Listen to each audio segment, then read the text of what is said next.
a Sons of Saturday podcast. I'm your host, Pete B. And if you're watching on YouTube, you'll notice I do not have Sam here with me tonight, but I do have two very special guests kicking off the pod.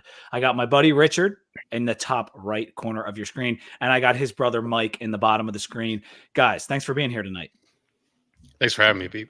Yeah, dude. We are going to get into some NBA draft analysis tonight, as well as some Hokies Hoops analysis. We're going to have different guests coming through the show. It's going to be a lot of fun, but let me introduce these guys just a little bit more for you. Richard is a buddy of mine from Arlington. We both went to Tech, although we kind of met after the fact and had a lot of fun times. Union Jacks, all the other, the bars, Clarendon Ballroom, Spider Kelly's. We've been to them all together way back in the day. And through that, and through our fantasy football league, we got to know Mike Drake, his brother. And that is the brothers Drake, these two guys. Richard, like I said, went to Tech. Mike went to Kentucky, to the point, and both of them are from Kentucky, grew up in Nova largely. And we all went to the Kentucky game in Lexington in 2017 when the Buzz Williams team went there. And we had a great time, didn't we, gentlemen? Oh, yeah. Had a blast. A little too much fun singing Alvin and the Chipmunks in the middle of nice blackout back at the hotel. Not great. Karaoke. The karaoke at 2 a.m. back at the hotel wasn't pretty, but tonight is going to be fun. These guys know their basketball. They were both former Wizards season ticket holders. The Wiz hold the number 2 pick and actually just made a trade for some more picks, including one tonight. So that's going to be something we're going to get into. Big UK basketball fans, which gives them the reference points and the basketball knowledge to analyze some of these guys that we're going to be going over tonight. And so that's going to be appreciated. Let me start by getting Richard to give us a cheers, because Sam is not on. So we got to get Richard to give us the cheers tonight. Okay. I was thinking about this for a second. Our buddy, also sponsor of the pod, at least previously, Arash Tafakor, birthday yesterday or 2 days ago. I can't keep track. It was this week. But you may recall that we did a podcast, the three of us together, a few years back at his place of business. And I went on a fairly giant rant about IPAs. And I will have you know that I'm drinking right now, not an IPA, but a pale ale that I don't hate, mostly because all of my lagers and pilsners are out because I drank them on a Tuesday after some bad news at work. But cheers to not being an IPA, but not being a lager, and Arash Tafakor's birthday, and whatever. Cheers to that. Cheers. I'll also I still hate those juice bombs. I mean, the juice bomb IPAs. I'm basically having one tonight. We're going to talk about our beers a little bit later, but actually, tap. Like, do you all do a tap when you do a cheers? We used to start with a shot, like way back first few years. Like we started with a shot of wild turkey every episode, and there was always a tap. Now, sometimes I tap, sometimes I don't. It depends on how full the glass is, whatever. But cheers is not too many people have gotten a chance to give the cheers other than Sam or Robbie. So well done, Richard. And let's move forward here, because Wheel of Fortune is still on ABC currently. But we need to get to some fun questions before they start airing the draft here. There's been a lot of talk about this draft being a bad draft, so to speak. And some of the analysts, KOC comes to mind, some other guys are actually saying maybe it's bad because the top tier talent isn't there, the 1, 2, 3 picks that you would expect. But this actually could be a deeper draft. Would you agree with that, Richard? Yeah. I mean, we were talking about this a little bit before, but this is a quintessential like Moneyball draft, right? The thing that's happened and revolutionized the NBA is that everybody realized 3 points is worth more than 2. And if you take more shots, even at a slightly lower percentage hit rate, you're going to have more success. What's really struggling for everybody is when they got one shot and they're at the top, like that doesn't work. But if you've got a bunch of shots in this draft, San Antonio at 4 and 8, the Wizards who now just have 3. There's a handful of teams that have a lot of shots. The probability that you hit some success with these guys in the middle is pretty good. Like they look pretty good. They just don't have quite the top pedigree. So if everybody just started their draft at 5, this draft would look solid. It would look actually pretty decent. But because 1 through 5 just doesn't have the same cachet that it normally does, or the same probability of success, it looks bad on paper. Yeah, and Mike, do you think that the Wizards just picked up that 14th pick, right? Do you feel confident that they could pick up a role player at that spot despite this draft being a down one? Yeah, I think maybe even more than a role player. Depends on sort of who they hit on. And to your first question too, it's like for the most part, there are no bad drafts, just bad GMs, right? There are bad GMs all the time, no matter the draft, that pick the wrong person. And so if you have a good scouting department, you have a plan for how you're going to develop a player, you don't put them in a bad situation, you're going to get a good player out of it.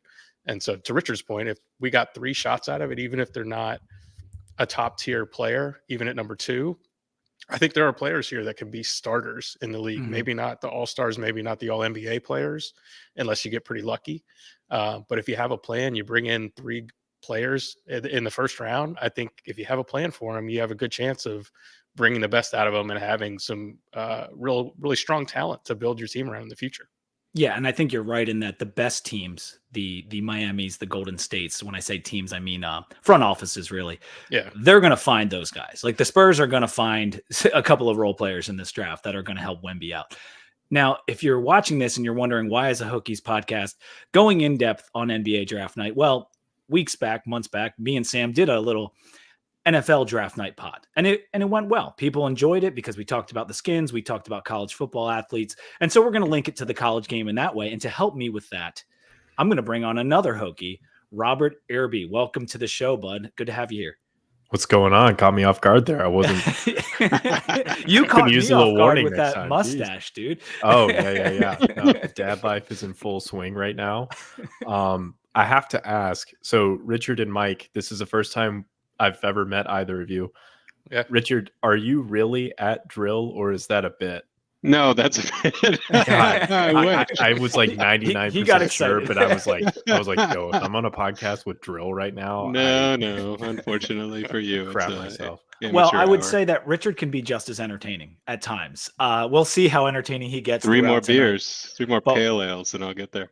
To link it back to the Hokies, Rob's going to be on here to help me talk about the Mike Young overhaul of their roster a little bit later. He's also, as you can see on his handle there, a depressed Hornets fan. Yes. And so when the Hornets pick Ooh. at 6, as long as they don't trade it away, he's going to give us some analysis, some thoughts, some wishes that he had for that pick. But let's talk about number 1 as we're getting closer and closer to 8 p.m. It is 7:59. The odds, the FanDuel odds for the number 1 pick. Ristichet minus 430, Klingon plus 550, and Sarr plus 750. So it's a heavy Ristichet lead. I took this in the afternoon, so I don't know if they've altered right now, and you can tell me if they've had. But all the pods I've been listening to this week, getting ready for this show, it seems like Ristichet is going to be number 1. Does that surprise you guys when you are looking at your prospects for number 1? Is he one that like you think should go in that spot? And I'll go to you first, Mike. Yeah, for me, no, he's not. I can understand it in the sense that we just watched the Celtics win the title, and you need somebody that is like Jaylen Brown or Jason Tatum, or you need someone who can guard them. And Ristichet has definitely got some talent on the defensive end. He's hit a decent amount of 3-point shots. You could argue some of that came in a spurt early on this year, and his overall shooting really hasn't been that great. So for me, he's not. But I can see why the Hawks would head in that direction, being in the Eastern Conference and looking for someone to build in the same mold as the Boston Celtics or to go against it. Yeah, no, that makes sense. And one thing I want to get to on this, because if you look at the odds for number 2, and let's just move to that because that is the Wizards pick. The odds for number 2 are overwhelmingly Sarr. And that's something I'm going to ask you guys about in a minute. Hold your reactions. But Richard, how many different guys of this kind of for me personally, I think a lot of different guys could go number 1. How many guys do you think legitimately would be worthy of the number 1 pick in this draft? 0? I mean, it's 0, but like if you have to pick you one, have to take one. then you're jumping to like 6 or 7. I mean, it Okay. depends on what you want. Like there's the two Frenchmen. Neither of them are actually my preferred Frenchmen. There's like 5 Frenchmen in this draft.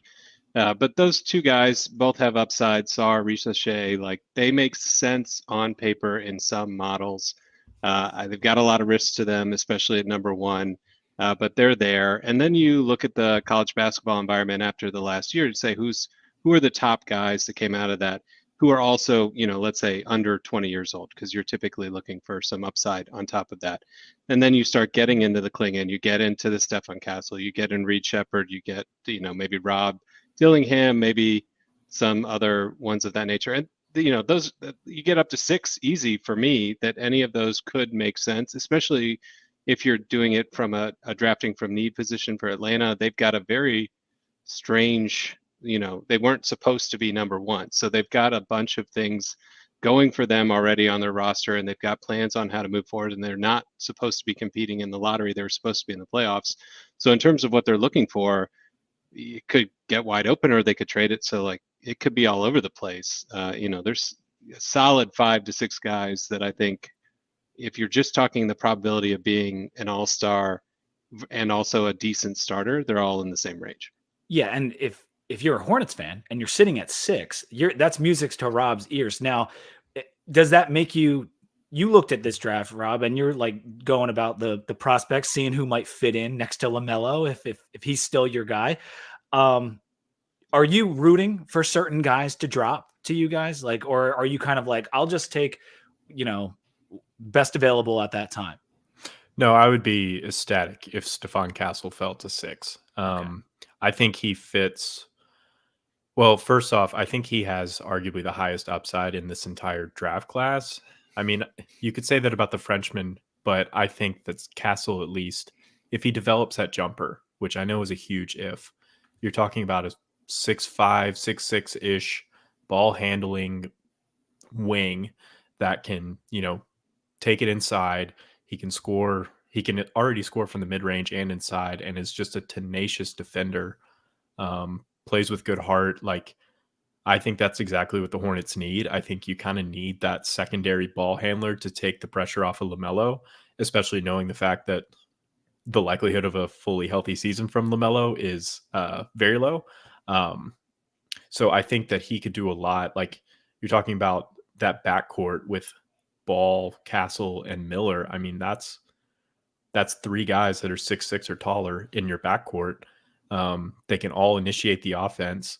Castle, again, is not a great shooter, but I mean, there's so many options there. The pick and roll with Mark Williams, like I would be very happy. Yeah. It's a good fit with your current roster. However, I think it doesn't seem likely that he would get that far, but that's something I want to ask the boys about. Before we do that, of the guys in question at number 1 that Richard kind of just went through, maybe like it's 6, maybe it's 7, maybe it's 5, whatever. Who do you think would be the biggest mistake, Mike, to take at number 1 if you're sitting there and you're the Hawks?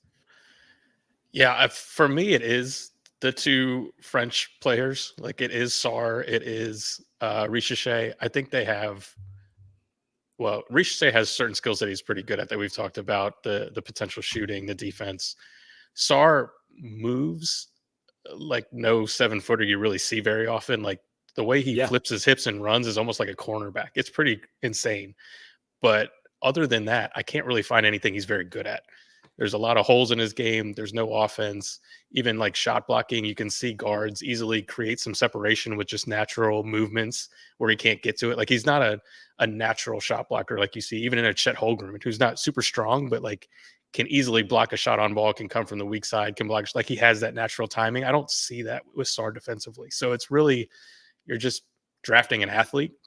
And so if it all comes together, that's great. But there's so much risk there that, for me, as we've talked about with the Klingon, with the Castle, with guys you've seen that are proven, if I'm in the top 2 or 3, like, I'm taking that guaranteed double in this draft versus trying to swing for the fences and really whiff it. And so that's interesting, because I'm not sure I view Castle as proven as maybe some of you guys think. I do feel that way about Klingon, and I think if you took him 1 through 5 in this draft, like, you're going to end up being pretty happy about it. And there was some talk this week that maybe the Hawks would be interested in Klingon at 5, even if it doesn't fit the mold of a modern day, small ball 5 or 5-out center or whatever. But let's talk about. You mentioned the swing for the fences, Richard. Do you agree with Mike that at that number 2 pick, do you want to take a big swing, or do you want to go after the guy with the higher floor? I want both. I mean, like Well, yeah. I heard Be Rob, greedy. and I was like, that's hey, you're stealing my thunder. I mean, that's like, here's the thing with Castle that we haven't talked about, and it's the exact same thing that was talked about when we had the 6th pick.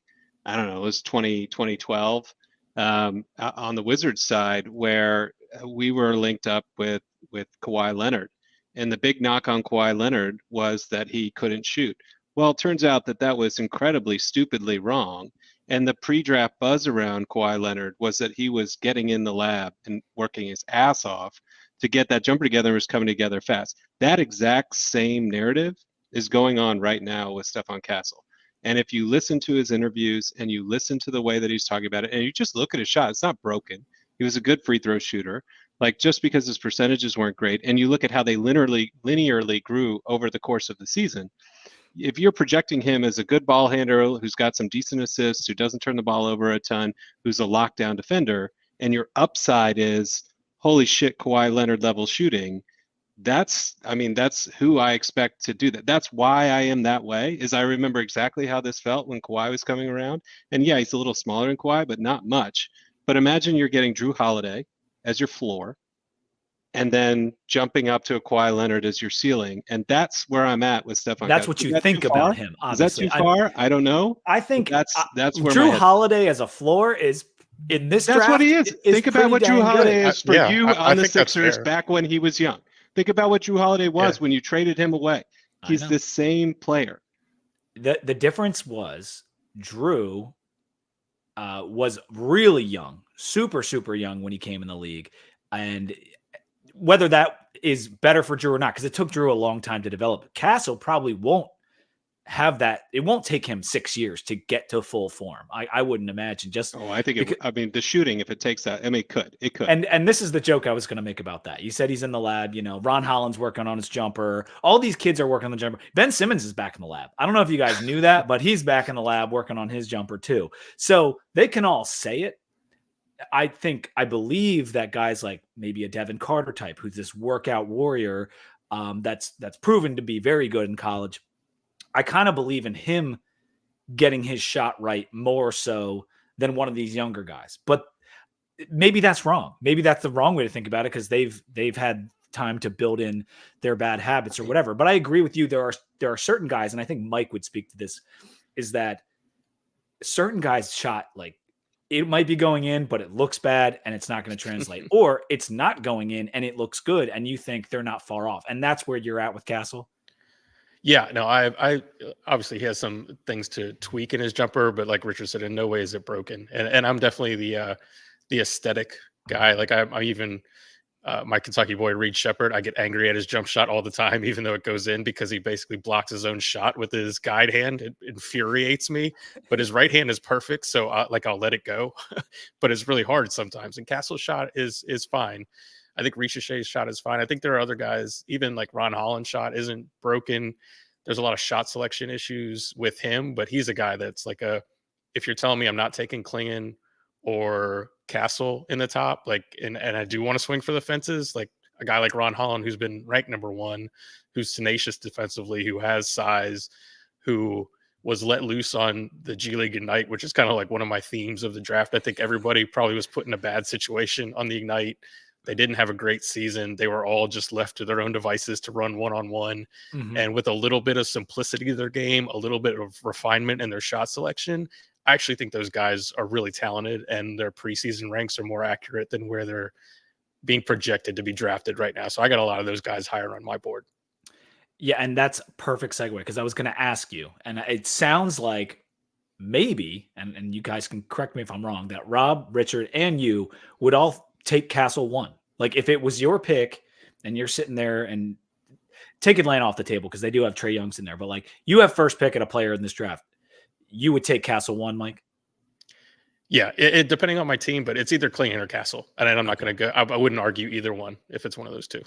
Rob, is that what you were thinking as well? Yeah, exactly. Honestly, I think I might actually lean Klingon, but I think that's more, I think his game translates more to the modern game than some might think. Like, I look at like Derek Lively and what he did for the Mavericks, and I just think that Klingon's ceiling is like an advanced version of that, where he's basically just a rim runner, but a huge rim runner that can also protect the rim well on defense, rebound well. And as long as he's not forced into a situation where he has to take outside shots, which the Mavericks do a good job of keeping Lively where he needs to be, I think he's just a better version of that. Let me bounce to Richard quick. If you couldn't take Castle, who are you taking with first pick? Yeah, I mean, I think I would go with Reed Shepherd. Like he's just got a certain amount of pick is in, by the way. Keep going. Yeah, it's Ricochet. I just saw that. Yep, number one. Yeah. So at least Ricochet. We are tracking to what was projected, which scares the living crap out of me. You'll have a chance at your boy. We were also here. tracking Sarr for the Wizards, and I do not want him. So I hope the reporting is bad on our end. We're zooming in on Sarr right now. It's not on ABC. It's not ideal. But you guys, and so you agree with your brother that you're not in on the Frenchies. Like you do not want the Wizards to take Sarr here. I do not want him to take Sarr. As I mentioned, like I don't actually have a problem with the French guys. I just think that the probabilities, when you're thinking about whether or not they're going to be successful, their floors are a lot lower than some of these other proven folks. Like, for example, Ricochet here, he could barely crack the 2023 U19 French team. So he's barely pulling minutes on a team that's got like 12 other guys in front of him. And yeah, he had a recent run that was reasonably decent, but his shooting before that wasn't very good. And the knock on him is he can't actually create a shot. His dribble's not all that good. His defense is mostly mediocre. So it's a lot of recency bias. And I agree with all that. It's so like, I don't think that, I don't hate that. It's still, the potential's there. He's shown a lot of stuff. It doesn't mean that the recency is wrong. Sometimes people are hitting their growth spurts at different times, and it's not a linear thing. I just don't view them as substantially above the proven stuff that we've seen there. Oh, you want to go to my here's my Ricochet like rundown. I didn't mean to interrupt you, but I pulled up. Richard's got some fun interactive stuff he's worked on. Yeah, I mean, you can see his stats that are on here. It's a little outdated. I didn't get the French stuff in there, but like he's pretty middling in terms of his stuff. And this is everybody that's in the draft for the top 100 or so. So like if you're looking at the Heat stuff around his true shooting percentage, it's not particularly high. His free throw percentage, you want to see that up over 80% for like a real shooter. Typically, he's not doing a lot in terms of assists. His production, like if you look at his defensive rating and offensive rating, he's kind of just like, you want them up and to the right. And he's like kind of just in the middle. So a lot of this stuff is, at the end of the day, fairly, straightforward things that, it's fine. I just don't, as a number one pick, this is the problem. If you pick him at 5, if we started tier 2 and you picked Ricochet at 5, nobody would have a problem. But you're picking him at 1. And so if you're picking him at 1. And I'm not an insider, but I have Ricochet at 10. Like and let me just give you my knocks on him as we're looking at him, and then we'll kind of pull up the top 5 for me, you, and Mike as we worked on before this. But they think he's going to be 3-and-D, right? Like they think if you can get a wing that's a good shooter and has the potential to be a versatile defender, like that's why he's going number 1. However, I agree with what you said about the shooting. It seems a little ephemeral. Like it was just recent and kind of went back and forth this past season. And I watch his tape, and I'm not, again, I'm not Gavoni here, but like, I'm waiting for something to pop, and I just never really got it from what he was putting out there. So I don't love it. Maybe it'll work out for the Hawks. It should be noted the Hawks aren't the best franchise. And so let's see if it works out for them. But yeah, both of my top 2 guys are still on the board. Do you want to pull up our top 5s, Rick? Yeah, I don't think it's unfair to compare him to Bilal Coulibaly from the Wizards, right? Like he was a 3-and-D guy. The 3 was a little lighter with him than maybe it is with Ricochet, but he's a better defender.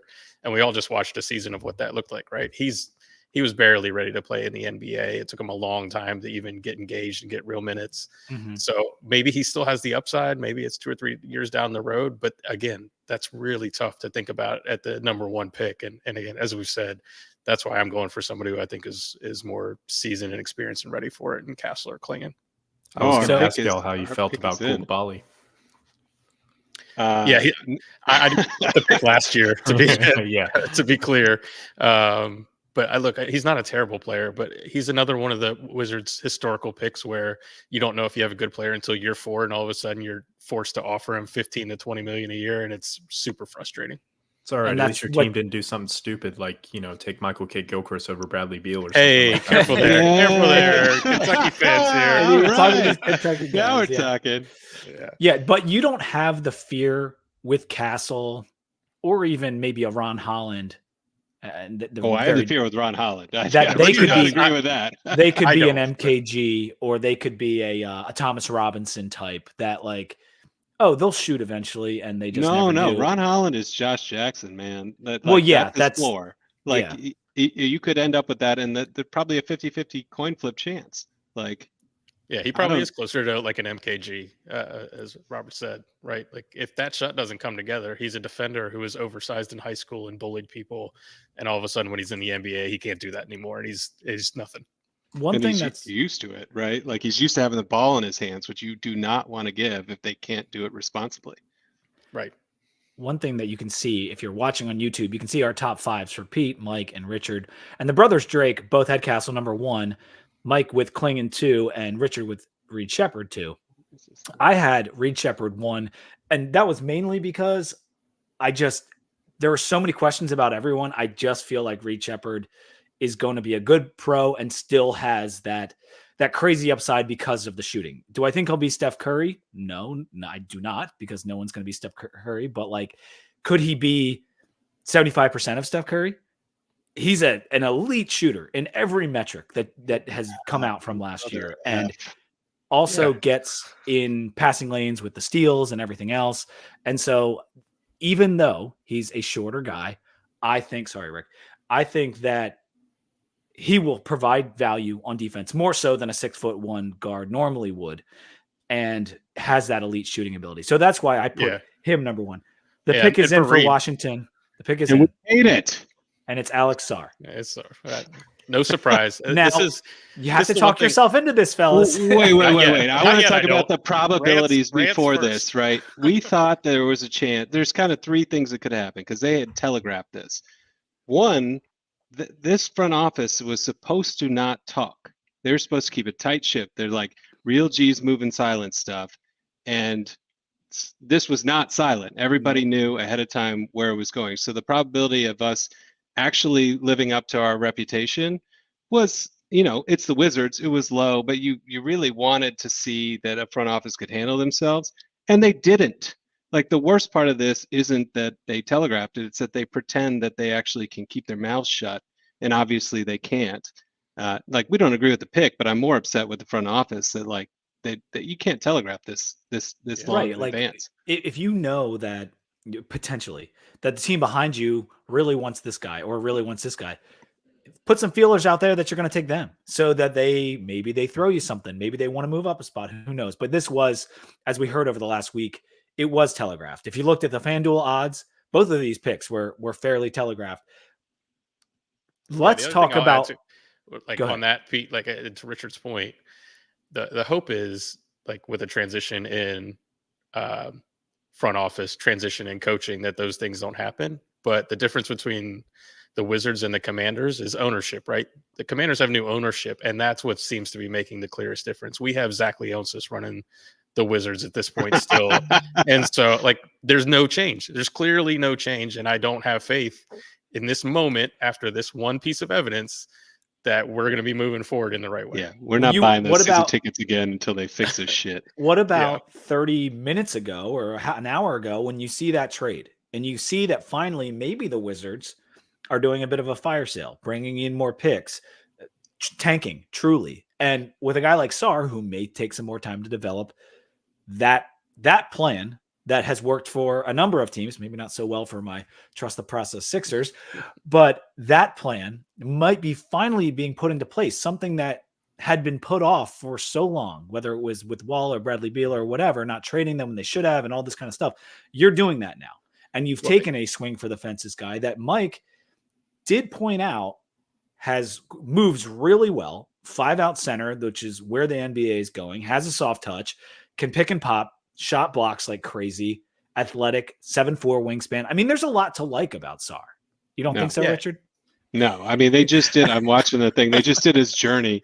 He starts at actually a legitimate competitive environment over in Spain or Real Madrid. He starts there, and he like is like, screw this. I'm going to go to Overtime Elite. You know, the bastion of like competitive prep basketball.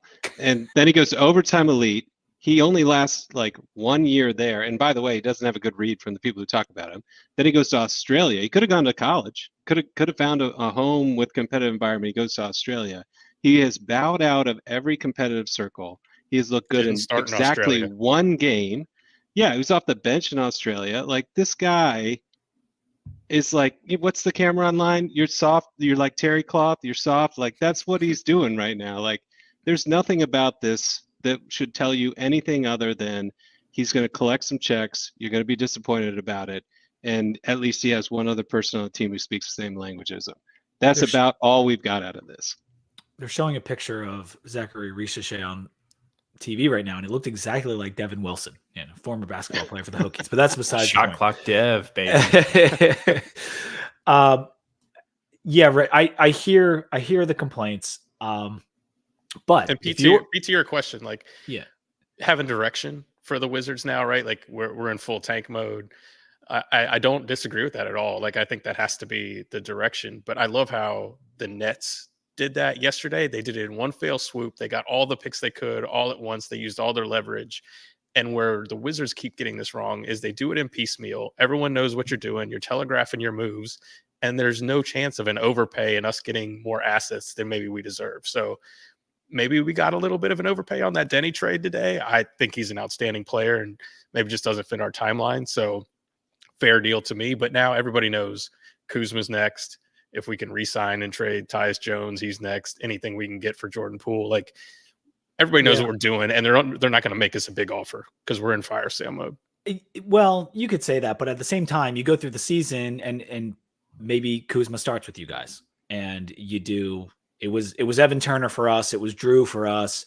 I think, and Drew went in the summer, but like, maybe Kuz starts well. And when teams are getting close and getting desperate, I mean, we didn't think there was any chance we could trade Ben Simmons for James Harden, but then we did. And so these things have a way of coming together. Now, if you don't have faith when in you the have front Daryl office, Morey, yes, if you don't have faith in the front office to have that kind of steadfast mentality, maybe that's not going to happen. However, I really like Sarr. He was number 2 on my board. I had him number 1 for most of the week, and I just got a little scared after I kind of heard what Richard talk had us to into say. it, Pete. Yeah, I think when you watch, and the pick is in for Houston, it is Reed Shepherd, our Kentucky guy for our Kentucky guys. Rob is like, Stephon Council getting closer and closer. Yeah, he is. He's starting to get excited. According to plan. All according to plan. We're not doing it for you, so you might as well have one winner here. I mean, I did hear some rumblings that the Hornets were going to try to trade up and get Reed Shepherd. Mark Williams being thrown in those rumors was absolutely ludicrous. I think that would be so stupid. Don't get rid of him. No, God, he's one of the only good assets we have.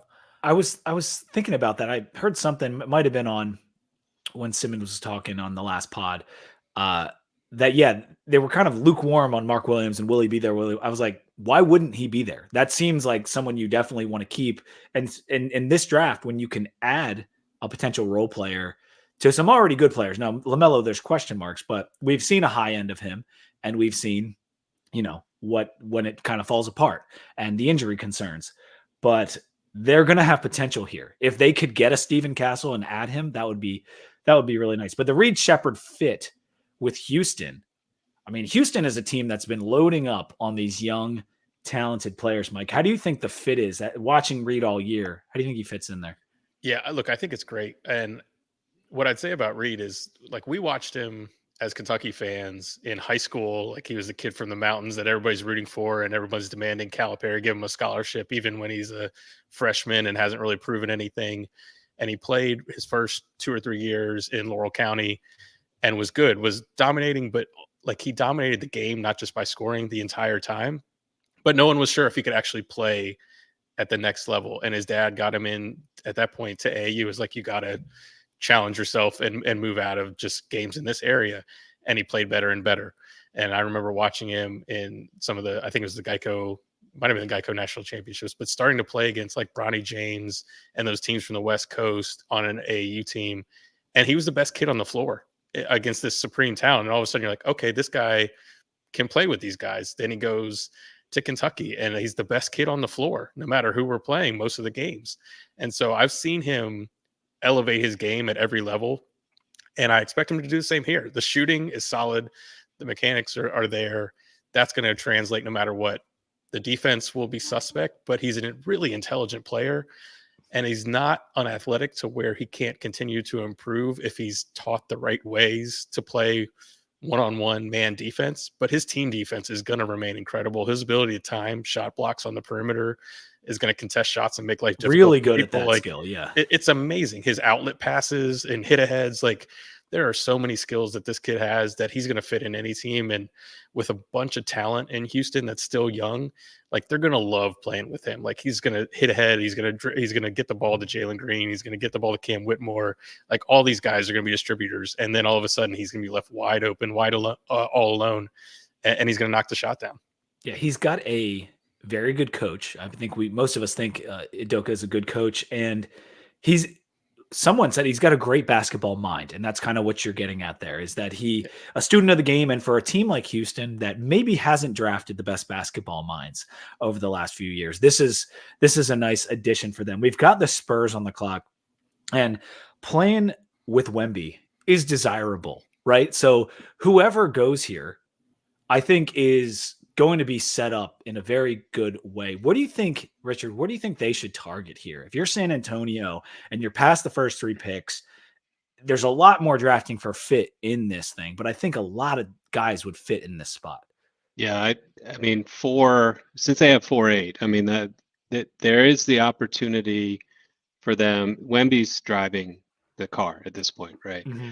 Obviously, Pop is not going to let Wemby drive the car. He's like a dad who knows his kid's got like a lead foot, and he's like, "Yeah, I know you could probably speed, but like let's make sure you can steer first." But they need to make him happy, and so 2 of the French guys that are on the team, like you do actually worry the same thing the Wizards just did, where we got to get another French guy in here, so like Wemby's got somebody to talk to.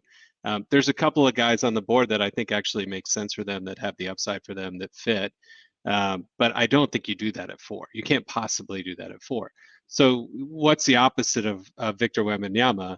It's small, fast, great shooting. He can clean up their messes. So who's the best possible offensive player that's still left on the board that is maybe not the best defensive player? To me, that's Rob Dillingham.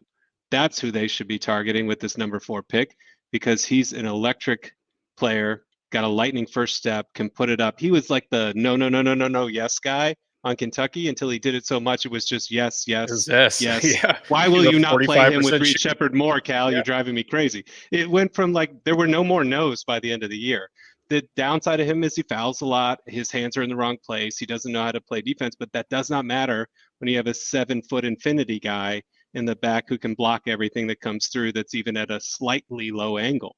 So that, if I were them, that's where I go. I would not want to wait around and see if Rob drops to 8. It's not worth it. Just take that pick. No, I think I agree with that. I think that would be an awesome pick for the Spurs, especially like being able to initiate the offense and not have everything revolve around Wemby. I mean, I personally think Dillingham, to me, he reminds me of Lou Williams 2.0, maybe a little more athletic. Maybe not as big a fan of chicken wings. I don't know. We'll see. A little bit shorter as well, right? Like that's the thing about Rob Dillingham. Like I think Richard, earlier in the week, you've been moving things around. We've all, for the last few years, if you didn't know, me, Mike, and Richard have made draft boards. Top 30 guys, first round. That's what we do, and they change a lot. And I'm looking throughout the week because I like Dillingham. And I'm looking at Mike's and I'm looking at Richards and I'm like, if they don't put Dillingham in the top 10, I'm not doing it because they're Kentucky guys. So like I'm leaving him at 11, but this is, oh gosh, the pick is in. It's Stephen Castle. Yeah. Stefan. However, I had Stefan or Cal. Yeah, Stephen Castle goes to the Spurs to play with Wemby. That's a nice pair. That's a very nice pair. All right, screw it. Take DJ Burns. Bring him home. Bring him home. I'm wearing the shirt. Oh yeah, Yeah. the DJ's vending machine. vending, bring him Nice. home. Wow. Yeah, for some reason I wasn't really expecting them to go with Castle. Yeah. It's a good pick for I mean, them. Richard compared Kawhi at the beginning of this, right? Like, I mean, do they still it- have Chip? Do they have their shooting coach, like the dream shooting coach? yeah, I don't remember if England's still there or not. Yeah, like they used to have this guy who was just like magic. Like he could figure out how to get anybody to That's what start you shooting want. threes. My assumption is even if they don't have him, it's not like the institutional somebody knowledge else, has right? left the building. Everybody else is still there. So they probably have, if you're gonna land somebody who's got Stephon Castle, that's a pretty darn good place to land. Would I have enjoyed the Rob Dillingham Wemby combo more just aesthetically and for fun? Yeah, but like he was my number one on the board. It was the number one Yeah. left on all of our boards. So like, if we're just going like best talent available, that's the right choice. And this, I think this draft is about to get really funky because it's not been chalk. I guess it's been chalk, but like there was a lot of guys that were in contention in this top 5. But of the ones that were, we've kind of seen it go the way it's supposed to go. I think from here, and especially after we get into the teens, it's going to be all over the place as far as consensus mocks go to what we're going to see. And who has the 5th pick? Is it Detroit. So like And that's everybody the thinks crazy they want part. out of it too. They think that. Yeah, What I've heard. this they is want where you're out. talking Maybe about. Medic Memphis, could go that way. Yeah, Memphis at Like- 9, jumping up for Klingon. Like, Yeah. we'll see. they can't take anybody who can't shoot because their entire roster cannot shoot. So the best players that are available right now are people who have questionable jumpers, aside from people who are ball handlers who they don't need either. So it doesn't make sense for them to keep this pick if they can manage to find a team that wants to jump up. But if they can't keep the pick, they're actually bigger idiots than we are on Washington. So I'm very excited to see how they can F this up because But they're a new front office they're now, artists right? at it. Yeah. We got it. Yeah, Well, I mean it's we'll see. Detroit. They've got all these picks. It's kind of similar to Houston, but just with a little less direction. A lot less talent direction. at the steering the wheel. I mean, they have some. Like, yeah, I don't. Cade Cunningham, I still like. Jay Nevy, I still like. Jalen Duren, I still like. But like, there's some- But you look at that roster hasn't and you're fit. like, who's the good guy? Like you're trying to figure out who's the really good guy. And it's the Charlotte Hornets of the 2020s. Sorry. Well, we got to move to the Hornets. We got to get Rob in here to get. So who are you targeting now? We've got Detroit up, and then you guys, as long as no one trades out of anything. Yeah. And on my board, Klingon is the next guy. Now you've got Mark Williams, so that doesn't really make any sense for you guys, Right. but Nikola Topic, Buzelis, Cody Williams. What are you starting to think about here? Yeah, I'll make a prediction, and that's if Klingon doesn't go right here, I think the Hornets trade out of this pick. Okay.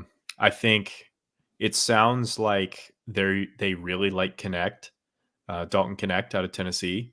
I love Dalton Connect too. I think I love the Bojan Bogdanovic comps for him. I think that like he's, the question with him is his age, because he's older than LaMelo Ball, and B, can he get that kind of separation that he was able to get at Tennessee? Because he can obviously do stuff off the dribble, but it doesn't matter if he just can't get by anybody. Mm-hmm. But if he learns how to be almost kind of like Luka Doncic in the sense of how, even if he's not quick, he's able to use his body and find other ways to get leverage. Plus, he's a knockdown shooter. So I think either the Hornets could take Connect at 6, or honestly, you trade back to 9. He might still be there. Or you end up with a Devin Carter. And if you get Devin Carter, again, I like Castle more, but with Devin Carter, you're still getting a guard with a 6'9" wingspan, even if he's only 6'2", who knows how to put the ball in the crap basket. out of the ball. Absolutely. Yes. Does all the things that none of the Hornets players do, which is winning basketball. So, or you could draft Rob Dillingham and be really fun. the fun, absolute chaos. At that point, just bring in Mark D'Antoni and let's just have fun. You know what I mean? Let's win every game 130 to 125. Major defensive questions if you had LaMelo and Rob Dillingham. Eventually, you'd have to move Dillingham to the 6 man or something, right? But it would be fun for a little bit. It's Or funny you that get just rid of LaMelo because he's not a cornerstone piece. I mean, let's be honest. you Yeah. the Don't know Dillingham what thing's else we have at interesting this point. because he's someone that a lot of people have been talking about just in the last few days, and I know that this group of guys kind of after Klingon is an unknown. It's a very much like if you look at this mock, guys are going to go all over the place. But Dillingham, depending on the fit, could be perfect because he's great coming off screens. He's a shooter. Now he's not. How much would you trust him to be like your lead ball handler in a backup situation or something like that? I trust him more than you think, especially in a backup situation. Even in a primary situation, he's not a ball hog in any way, and he even played off ball most of the time at Kentucky and let Reed play it. He's a solid. Well, that's ball what handler. I'm saying. Like he can play point. He absolutely can. Yeah, Okay. Especially he's not like the absolute best distributor, but his turnover numbers, especially when he's handling the ball and making decisions, are relatively low. It's more bad shot selection that gets to be his problem. I think you can coach him into the right role. He wants to do really well. He's willing to accept coaching. He tries really hard on defense, but he has no idea what he's doing. And he's a young player. Yeah, I think some solid NBA coaching, and he really could be like. I was listening to a couple of podcasts. Like he's going to score 40 points this year, and there's a decent chance he's going to be a rookie of the year because he's going to put the ball in the basket. There's just what do you a lot think? Well, who would best suit him to do that? Like where could he go? The Spurs at 8. The Spurs at 8 would be perfect. God, that sounds dangerous. Can we go back to Castle for 1 second here because you guys both had him number 1. What is his elite skill? Like, is he really good at is it just his athleticism that I like Castle and I had him that 3rd, but like I was just trying to figure out like he doesn't shoot that well. He does a lot of other things pretty good, but what's his identity? What's it like? I mean, defense is the number one. He's like a Okay. lockdown defender. So like you're talking Devin Carter, he locked down Devin Carter. They made him go away. So like a lot of the best guards that are in this draft that are not him, he literally shut down himself and showed you what he can do when he's facing that talent level. Ron Holland, look at that. Wow, goes number Detroit. 5 to Detroit. They picked another guy who can't shoot. Incredible. That's the worst possible place That's for him. man. I really like Ron. This is not a good pick for. That's a not a terrible good spot for him. fit for Ron Holland. Both of our big boards, Mike, because we wanted him to land in a spot where, like, if he'd gone to the Spurs at 8 or something, like that would have been cool. Or even following. Well, I shouldn't say. I say it because I'm biased. I'm like follow to the Wizards at 14, but that's probably the same bad situation. Yeah, well, maybe not. I mean, he needs minutes, and he needs some time to develop, and he needs somebody that's going to give him that. And Detroit they're like, to pick on a different East Coast NBA team that has perennially been terrible. You look at Orlando, and they just fluttered around doing the same thing. They continue to draft the same player. They couldn't quite complement each other. Everybody was always sort of theoretical, never quite got there, and nobody got invested in the long term. And they fixed some of that as of recent. But like that's what Detroit is doing, and this is just a terrible position for him. Like, what's the difference between Ron Holland and Jalen Durant? Like, there's maybe 1 inch in terms of height. A little bit of creation offensively, right? Like, I mean, there's a lot of difference between those two. Yeah, a lot worse rebounding though. And overall, sorry, what I mean is like when you're putting them on the floor, what are they actually going to give you that fits on that roster? And like they're competing for minutes in ways that don't make any sense. And he's competing downstream on the smaller wings as well. It's just not a good. That's a pretty terrible fit. Point. Like if you put 2 shooters around Ivy and Cade and Duran, it makes all of them better. But you throw Ron Holland in the mix, and it makes none of them better. It doesn't feel like a good fit. And beef stew, like think about that too. Now you've got all 3 of those guys. That's that's like basketball from 1975. Yeah, if I'm a smart NBA front office right now, I am like licking my chops at Detroit being this stupid. Let me pluck one of these because in 1 year, once they continue to fail after this year, they're going to start trading out of a position of weakness. And when you trade out a position of weakness like that, that's when you can just like eat their lunch. And that, somebody is right. Some smart front office is sitting on their whiteboard right now being like their favorite top 2 Detroit players that they're going to target and just try to take them right off once they panic. because this Yeah. is just the kind of like clown show. This is If you're worse than rugby. OKC and like you need, wouldn't you trade like 14 for Jalen Duren right now? Yeah. And like he'd be perfect next to In a Chet. heartbeat. I love Jalen Duren. He doesn't make sense on that team at I all. really but liked I him in love the him. draft last year, but Yeah. yeah, it's not. And for someone like Holland that needs shot cultivation and needs to, because that might never come. Kyle Mann, another Kentucky guy, but that works for the Ringer, like he is so down on Holland ever getting the shot that it almost swayed my opinion. I have Ron Holland at 7 on my board. He went higher than that, and I think Mike had him right around where he went. So we both like him. Not a great landing spot, but Charlotte is up. They're going to commercial, it looks like, but the pick is not too far from being in for Robert Irby. Hey, Rick, could you put up our? Do you have a the big way? boards? Yeah. Not the full? No, that's good. Yeah, that's good. Full is good. All right, Yeah, I so mean, we've got. I've got. Michael's got Topic next. I've got Klingon is still sitting out there, right? So, Yeah, you want best So- available? Sorry, that's easier. yeah, that's Yeah, Everybody's got Klingon as best available. That's Okay. out there. I love Topich, but I don't think he's a fit for Charlotte here. What do you think, Robert? What do you think about Bub Carrington? He's a guy I really love, and I've compared to like Devin Booker as he's not quite there yet, but the way he plays and sort of how he shoots and handles and gets into his shot, I really, really like. Yeah, I see y'all are both really high on him. Honestly, he's not someone I had considered here. I think I'd like him if they end up trading back, and maybe Connect or one of those other guys they like is gone. Yeah, I mean, I feel like at this point, the theory of what he can be can absolutely fit what the Hornets need. Like they just need scoring and reliable shooting, and I think he can provide that in theory. But I don't know. There's other guys I definitely like more. And I'll just say, like, I'm gonna go on a rant that I've been wanting to go on yes. Do while it. while Jake from State Farm is on my screen. I am very passionate that like college players are still the most sure things in terms of drafting. And granted, you'll have, you have your Wimbies and your Lucas and, these high end guys that come from either foreign basketball or the G League or overtime. And this is my most boomer take also of they should just go to school. Yeah, no.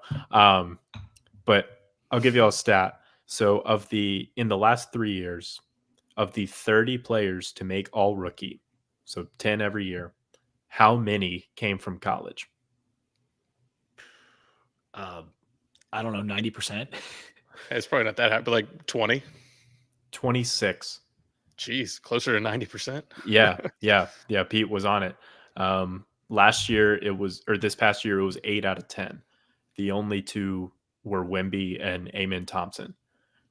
Like, you're really gonna hate your pick then. Yeah, this is why I you stay on picked a Twitter. good time to go on this rant. Is it zealous? It's not. It's only I like this guy. Are you on ESPN or are you on Twitter, Richard? Twitter. Is it the third Frenchman off the board? It is the third Frenchman off the board. Oh wow. I deserve this. Can I go before you get too upset Here's the about draft this? of a Frenchman. This guy I had actually extremely high relative to convince me, everybody please. else. Yeah, Like Richard likes this guy. I like him. Who does? So the narrative on this guy, it's a terrible way to get into it, especially after the last discussion you had where you were like, here's some actual facts as opposed to narratives. But the narrative on this guy is he is the hardest competitor of all of the French class. He's had a fairly linear growth. He actually went on a growth spurt, like physical growth, a little bit late. And basically everything he does right now is pretty good. And the most impressive thing I saw from him when watching video was like he usually, it's like role on the team that he played on was basically to sit at the top of the key and distribute the ball one side or the other, and then attack closeouts if they came too hard. And he did that extremely decisively and had a fairly soft touch around the rim. His shot's a little bit of a moon ball, but otherwise his free throw percentage is not particularly bad for his size. So like you see a lot of pieces, and he's the youngest of all of them. So if you invest correctly, I'm fairly high on the chance that he could be. I think his floor is very low relative to everybody else, but I think his ceiling is actually quite high. And hopefully that's what they see in him. Yeah, in my notes, like as you talk about the shooting for each of these sort of guys with length that maybe are 3-and-Ds, maybe they're 3s, maybe they're 4s. Like I said, smooth, high release, relatively quick. Sometimes he fades back a little too often, but the shot's real and probably the But best you can change for that. all of these perimeter guys, right? Like, Agreed. He's got his thumb maybe a little bit on the ball. Like I know you hate the guide hand. I know how you are about that. Like putting a little thumb on the ball will piss you off, but like it's not too. Just lean it off a little and you're good to go. And I love that high arc. Like that's absolutely a high release with a high arc that's relatively quick. Like Mike's a big rainbow fan. He likes that rainbow shot. It's physics, right? Like not the more there's the best point of entry, right? But generally, you want more of an arc. Exactly. Coming down from top. Hey, it's Larry Bird. Larry Bird had a moonshot. Yeah. Yes. That's it. I'm convinced this guy's Larry Bird. You did it. Great job. It's incredible. You got Larry Bird at a 6th pick. Yeah. I didn't Salaun is the pick for those that we never actually said his name because the pick just came across on ESPN, but is Tijane Salaun, the other Frenchman. I had him at 14 on my board. I didn't see it. Richard saw it a little bit more than me, as he said. And there is, I mean, the length is there, the youth is there. But I was talking to Mike a little bit about this, that like, I'm not like, to me, that's what people are selling. Like he's young and he's long and he can do this stuff. But the competitive stuff, that intangible stuff, I can't really speak to that. We can't. That's what that's what they say, you know? So hopefully that's the case for this kid and for the Hornets. I think, if we're going theoretically, it's a good fit for the Hornets in terms of his position and size and what he could potentially do one day. Yeah, I think I understand what you guys are saying. And I'll be honest, I haven't done as much work on him because I truly did not see him on I did not have him on my radar. I've looked at 20 mocks and he wasn't remotely close to any of them. But I will say I have seen this type of pick from Charlotte many times. Right. It's that high ceiling, low floor guy. Like the first guy I thought of was James Bouknight. And like that Bouknight was a freaking disaster. I'll say I liked him too. I loved Bouknight. I was so happy when he fell that far, but I don't know. And maybe, you know, we've got a new regime here. We've got finally got rid of Mitch Kupchak, which I didn't think he was a bad GM. I think he was always a step late. You know, step late on trading Kemba, should have traded Miles Bridges this year, all kinds of those types of things. I've listened to like a couple other pods and folks have talked about, you know what I would do at 1 or 2? I would just figure out who the Spurs want and draft them and figure it out later because either they want them or I can trade them. And I think the Spurs wanted Salaun. Like I think they did. From that perspective, like 2 picks ahead of them to take who they I shouldn't say most likely, but potentially wanted. Yeah, I don't think that's a bad selection. Can we entertain a hypothetical based on that then? How happy as a depressed Hornets fan would you be if they actually trade this pick to the Spurs after the fact and then get some extra stuff on top of it and just drop back 2 slots? Like, I mean, I'd be really happy about it. Yeah. Because I mean, it's not impossible. No, I mean, the 2 guys that I've said that I've wanted from what was left for the Hornets are Devin Carter and Dalton Connect, preferably Connect. And yeah, if you get one of those 2, plus you get something else on the side, like, yeah, I think that's pretty awesome. Granted, Connect and this guy, what's his name? Salaun. Yeah, I mean, they're probably opposite players considering one is 5 years younger than the other, but yeah, I don't know. I'd be pretty happy about that.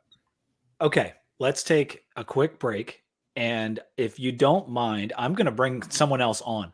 And we're going to bring on Ed Williams from the Hokies Hoops pod. Ed, welcome to the show, man. Good to see you. What's up? Sorry, Irby, you don't look too happy about that whole situation. I was dogged on your French pick for the Wizards, and dude, I'll tell you, a different French guy. When Pete texted me, he's like, "Hey, you're like a Wizards guy. You want to come on?" I was like, "Dude, I don't think I can name 5 players. Don't think I can." It's been a rough road for Wizards. They've fallen so far out of any level of contention that it's so hard to care. And then they draft 2 French guys back-to-back years. Just like they're just playing the lottery over and over again. Maybe one of these guys will hit eventually. And that is the tough thing for a team like the Wizards or any team in America, when you take these foreign guys that didn't play college basketball, it is harder for your fan base to get engaged. And it's going to be 1 year of them playing before they can even potentially get excited. Where it was the complete opposite when you draft someone like John Wall and he's number one, and he comes in and everyone watched him play at Kentucky and he's a recruit in the US and all that good stuff. But I still like the Sarr pick. Let's take a moment to talk about our sponsor. I'm going to, if you don't mind, one of the Drake brothers, Mike, do you mind if I drop you for a little bit and you'll come back a little bit later? Absolutely, Pete. Okay, because I want to keep it at 4 here just so we have a nice clean look. Let's take a minute to talk about Rhoback. Rhoback is the performance activewear designed for those who crave activity. You guys know Rhoback. Ed's got them. Rob's got them. I've got them. The Commonwealth, it's a great shirt, great in hot weather. Their polos are amazing. For if you're playing golf, you need these polos. They got them on all different styles. You can go grab, if you're a fan of any of these NBA teams, you live in Atlanta, you live in Philly, you live in Boston, they've got Rhobacks for all these cities. You live in Texas, there's a Texas Rhoback. There's an Italian Rhoback.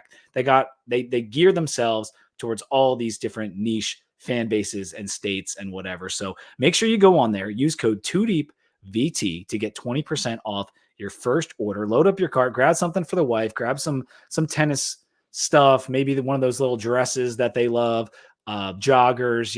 Every girl needs a few pairs of joggers, and use code 2DVT, get 20% off that order. Ed is here because we're going to talk some Hokie hoops. We're an hour in to the NBA show, but we've just been greasing the wheels to talk some Hokie basketball, and we're going to pop in with the picks. For example, Portland just took Klingon, great value for the Portland Trailblazers, I would say right there, taking Klingon that. And you watch a lot of college basketball, Ed, so you know how good that this guy is. I mean, he was a monster in the tournament. The NBA loves to do this to themselves every year. They hype up all these G League prospects and these foreign guys, and then the third year college player comes into the league and he plays really well right away, and everybody acts surprised. Like, these guys are playing high level basketball in college too. So I was mid like that Shepard, point. Klingon, Castle, those guys. I would have taken a lot of those guys ahead of some of these Frenchmen. But yeah, me too. I hear you, Ed. Well, so we had Mike Young. He was hosting his basketball camp this week. I guess that's going on for the next couple days. A couple pictures came across the timeline. And last week, Ed sent out a video to the crew of a lot of our new players working out in Honhurst. And I have to say, that video got me a little excited because I saw a guy like Miller hitting some threes. But let's just kind of frame this for the fan base. Who we lost. We're losing Padula, Kidd, Tyler Nickel, Collins. All those guys hopped in the portal. And then Beeren, Makai Long, who a lot of our fans might not even have gotten a chance to know because they had injury issues this year and came from ODU the year before. And then Hunter Couture leaves, who everyone knows and is perhaps worthy of the Virginia Tech Hall of Fame. He is also gone. So that's a lot of our core to lose. But who did we gain? And I'm going to run off the names, and then I'm going to ask Ed how he feels we did overall in the transfer portal this year on a net basis. Ben Burnham comes in from College of Charleston, a 6'7" wing. Rodney Brown from Cal, a 6'6" freshman wing. Hyzier Miller from Temple, a 6'1" guard from South Philadelphia. We also added a couple high school kids. I'll get to them in a second. Toby Lawal, I think, might be the guy I'm most excited about. Comes over from VCU. His 6'8", 200-pound athletic freak. Ryan Jones from the Rock School. He's one of our high school guys. 6'8", 225. Fifth highest recruit we've ever gotten. Ed interviewed him just recently on our channel, Sons of Saturday. Jaden Shute from Duke also comes in. Ben Hammond from Paul IV comes in. And Tyler Johnson, the last of the high school guys, comes in from Oak Ridge, 6'5", 190. There's a lot that I just said there. There's a lot of guys in the portal. What I want to know is, you see Padula go out the door. You see Nickel. You see MJ Collins. But you bring in a Ben Burnham. You bring in a Toby Lawal and Hyzier Miller to be the new point guard. Do you feel like we did pretty well in the portal considering some of our financial limitations? Yeah, I mean, I haven't really gone on anything to talk. Mike and I haven't recorded. We haven't talked about any of this stuff yet because, honestly, I was waiting for the dust to kind of settle. I guess it's technically as settled as it's going to get. It doesn't sound like we're going to use that last roster spot. So yeah, I mean, overall, I think we did pretty well. There was kind of it seemed like a Moneyball approach. You're looking at guys like Ben Burnham, who were super, super efficient at the College of Charleston, playing in a fantastic offensive system, but highly efficient player there. Jaden Shoot, really highly rated kid coming out of high school, has an injury problems, didn't get to play a lot at Duke, but can really, really shoot the ball. And then Hajir Miller, who they all call Fabe. I thought it was Fab, but then RJ corrected me when I interviewed him, so it's Fabe. Okay. Comes in to kind of replace Padula, and man, I'm really high on him. Really good player on a really bad team at Temple. Didn't shoot the three ball well. Like if you go look at his, just his counting stats, he didn't shoot the three ball super well at Temple. But then in the clip that the staff put out, he's draining threes left and right. So I expect him to be able to shoot it and replace, as much of what Sean Padula walked out the door with, you can replace with Miller. And I'm really high on him at the point guard spot. You mentioned Lawal. We're in the spirit of the NBA. If we've got an NBA guy on roster, it's probably him. Really raw, but a freak athlete. Could continue to develop. He's only a junior. He'll be a junior and hasn't played basketball all that long. Coming over from London, if he continues to develop, who knows? Kind of the sky's the limit when you have an athletic profile like that. Sky's the limit, right? Yeah. And then Robbie Brown is an interesting one. I believe he was a 4-star, not quite as highly rated as Tyler Nickel was coming out of college, but a similar situation. Went somewhere, didn't play a lot as a true freshman, hopped in the portal, transferred to the Hokies, and 6'6" guy who could shoot the ball. So kind of similar to Nickel in that sense. Not sure if the skill set's going to translate in the way it did for Nickel at times this year, but a lot of skill and a lot to like there from a 6'6", sophomore who didn't play a lot on, again, really bad Cal team. So you see a lot of guys transferring up. Temple, Cal, Charleston's a really good program. It's hard to say that they're transferring up, but highly efficient player. Take the next step there for the Hokies. Yeah, no, I think they did well, for sure. And I don't want to just go out and say, oh, we're definitely better than we were last year in terms of just who we brought in the roster. But I think there's a lot more versatility. I think the build out of the roster is better. I think that's almost undeniable. I love the addition of Rodney Brown from Cal. I think because he has 3 years of eligibility left and that athleticism, I think shooting that well from three as a freshman, despite it being just under 40%, he took 58. It was decent volume. I think he can come off screens and can be a really good player for us. And Ben Burnham, I think, is the star of this portal class. Would you agree with that? Like, and Rob, you can hop in here too. Like, I would say it's probably Miller, and then I'll let Irby. Oh, really? Through. But I'm really high on Miller. I love Burnham, and I think he's going to be an awesome player for us. He's going to fit right into a, without putting too much of a label on it, like a Justin Mutz type role. A guy who can really pass, dribble, shoot, do everything from that 4 spot. You know how Mike Young likes to play through his bigs. So I'm really excited about Burnham, but I'm really high on Miller as well. Nice. And just briefly, Rob Dillingham, Richard, goes to the Spurs. That's awesome. We had talked about that just a little I've bit been early. fucking fist pumping. Sorry. Yes. And Castle does the exact opposite. 2 ball handlers, both with different skill sets that complement each other. It's almost like Popovich knows basketball a little bit. Yeah. Right? They're so good at their front. Dude, It's Dillingham coming off those screens, like they're gonna be good. They're gonna be good quickly. They're gonna be good tomorrow with these 2 picks. No, they should go sign Paul George. Who was in rumors to be going to Golden State? State? Wait, no. Minnesota has traded for the 8th pick and Rob Dillingham. No. What? Whoa! That's Twitter.com. I see it. Yeah, Woj just got it. Ed just Woj bombed us. I did. We were all getting excited, and there it goes straight to Minnesota. Which, hey, that's maybe Pop doesn't know ball. That's cool too. Yeah, I mean that's a cool. Rob that's is a cool like a fit. poor man's aunt. Like they don't compliment each other the same way. Yeah, I don't like that fit at all.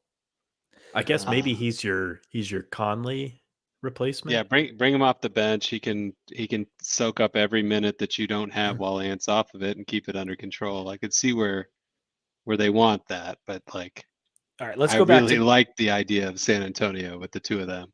Let's go back to the Hokies, and I love the Miller edition, but I'm gonna ask Rob in a second here. But like, to me, Ben Burnham, he does so many things well. He's just a really good basketball player. Over 100 college games, good shot mechanics, 37% from 3, was 45% as a sophomore. So he's only got 1 year left. But in the post, Ed, and I know you love watching footwork. Like I feel like his footwork is really good, and is crafty down there. He can pass a little bit, almost a block a game and a decent rebounder, considering he's kind of more of an offensive threat and played in that offensive system, but not a great free throw shooter.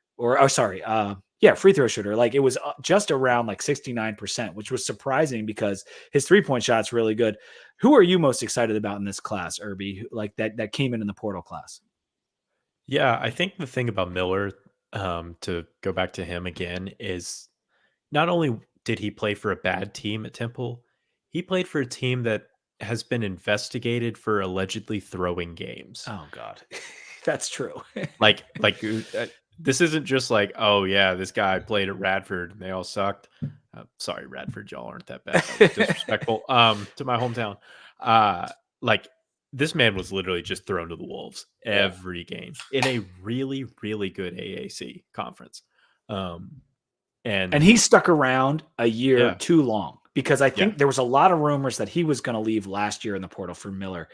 And he's a South Philly kid. He has preached, about gun violence and how to reduce it there, and has a book about it. Good character kid. And I think he held on as long as he could till he realized maybe that team and admin is a little bit dysfunctional. And he jumped to Mike Young, which is great because we talked about the shooting with Miller. That's the question mark. And that's why I liked the video that they put out so much, because it was him hitting 3 after 3, but he shot 29.7 something last year from 3, a little bit better. Like it's gotten worse every year, but I think partially, Ed, that's because the heavy load that he had to carry. Sorry, what'd you say? My internet cut out. There's like a crazy one going on. Do you think that some of Heiser Miller's shooting woes were because of the heavy load he had to carry? 100%. Yeah, I think playing with better players, better floor spacing, a better system will open up better looks for him, and I think you'll see that 3-point percentage climb a little bit. He can really get into the lane and play in that mid range area. The way people look at it a little bit too. So I'm really excited about him. And the point guard situation is interesting because you got Miller now, who's kind of you're going to slot in as your starter and your Sean Padula replacement. I'm really curious to see the development of Brandon Rechsteiner. I was really high on him coming out of high school. Really high on him still, but man, I really like Ben Hammond. I know he's little, nice, and he's going to be a freshman, but I really like Ben Hammond's game, and you saw a little bit of it in those clips they put out. Makes the right play every time down the floor, and that's what you're going to get from a guy that played on, one of the best 3 programs probably in the country in high school. You play with guys like that and learn to space the floor and play the game the right way and just run the show. And Ben Hammond did that so well that he was able to get his release from Rhode Island and reopen his recruitment because all of a sudden he had so many better programs after him, more high-profile programs. That came down to us in Tennessee at the end there, and he decided to stick with the Hokies and play for Mike Young. And the point guard room's in a really good spot right now. Whether the backup so much better than last year. Yeah, so much better. Yeah, I mean, you got Miller, Rechsteiner, and all the guys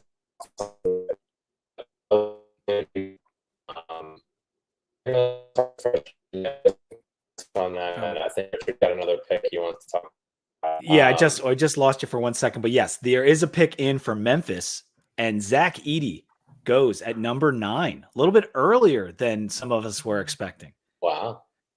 Hey, big dominant college player. Who knows? Who knows? Guys will load. You watch what happened with the Bucks, and they've got a giant center that all he could do when he came into the league was post up play, get rebounds, block the shot, and some of the same comparables. If you look at the way that his shooting stats line up, the way his shot looks, it's the same thing that you could see with Brook Lopez. You could see Zach Edey getting into.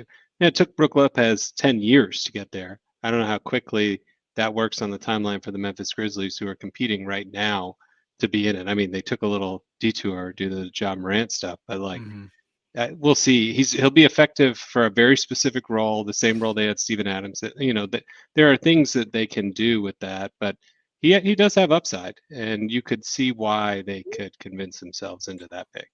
My only thing, though, I like the Steven Adams comparison, but every time Memphis played in the playoffs, Steven Adams was on the bench. They could every series, he was getting schemed off the floor. But was he also not right? Maybe like wasn't he dealing with various injuries throughout the season? I'm not trying to make an excuse for Steven Adams. But you need both, right? So if you look at OKC, they're the inverse of this, right? You look at how OKC dealt with the playoffs this year, where they had Chet Holmgren, who's dynamic, can get out on the thing, has a little bit more, but doesn't have the weight, doesn't have the ability to knock around. And it turns out that it looks like as the NBA skill size ratio continues to ratchet up, that what you're actually going to end up with is needing both. And so that's at the end of the day, unless you can find some magic wand and create a bunch of Wembies where you do actually get both, like you're going to have to stock the roster. Like you look at Portland's pick that they did earlier with Donovan Clingan, which we didn't spend a lot of time talking about, but like they've got on the same team, they've got, Time Lord that's over there, and they've got DeAndre Ayton, which, he's probably the guy that's out, right? So Donovan Clingan and Time Lord probably can use a little bit of both if he can come outside, step outside, do a little bit of shooting. But either way, there's three guys that don't have the right dynamics. They're the exact guy. Like that's a mess for them. They got three guys who have the skill on the inside, barely anything on the outside. You can't do that. You got to find both. And it's probably easier to find a big who's a little waffly on some of the inside stuff, who can step outside and shoot right now, than it is to find a like dominant inside, going to get you rebounds, going to be able to score in the paint when you need them. But it's not enough for one guy. It can't be one. Like that can't be one for Memphis. So the additions of the Utah pick is in. So we'll mention it, and then I just want to get to this. But I want to ask about the Hokies offense. And with the additions of Miller, Burnham, Brown, and Lawal, do you think that it just gives us a lot better optionality? And the pick for Utah is Cody Williams. I like that pick. But Ed, go ahead. What do you think about the offense and the options that Mike Young will have this year? Yeah, and I think you can throw Jaden Shoot and RJ Jones in there as well. I think those guys they're going to push for minutes. RJ has that body that's like ready to contribute, right? Like he's a big body kid. Yeah. You got a 18, 19-year-old coming in at 6'8", 225. He's ready for it physically, and got really good head on his shoulders, man. I loved interviewing him. That kid's going to be a star. I'm really excited about him.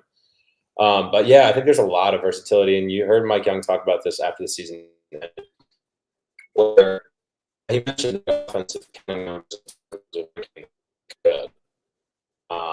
I don't know if my internet is doing well. Yeah, we're losing you just a little bit. Just pop out. I'll add you back to the screen in a second. All right, cool. We'll do that. But yeah, I agree with what I was saying there to begin with, that the options Mike Young is going to have is so much better than last year. Irby, would you agree with that? Yeah, I would. I mean, at least in terms of positions 1 through 4, I think the biggest concern for me is what's going to happen at center. And I think, having a center, a good center that can initiate offense through the post and can pass out of the post too. I mean, that's where Aluma and Mutz were so good. They would even play a 2-man game down in the lane. Like it was like a Dollar Tree brand Jokic and Aaron Gordon type thing going on at points. And I do have concerns about what that's going to look like, because Poteet, I think Poteet has really been a surprisingly solid player, but I think that he's got, some injury concerns, and I don't think he can be your 35-minute a game center. Like, I just don't think that's in his bag. Probably not. And so, where does that post offense come from? Because I think where the debate over, I thought Mike Young was an offensive savant, blah, blah, blah. Is he actually? I think the Mike Young system is incredible. And I think the Mike Young system resembles a lot of NBA offenses because of how balanced it is.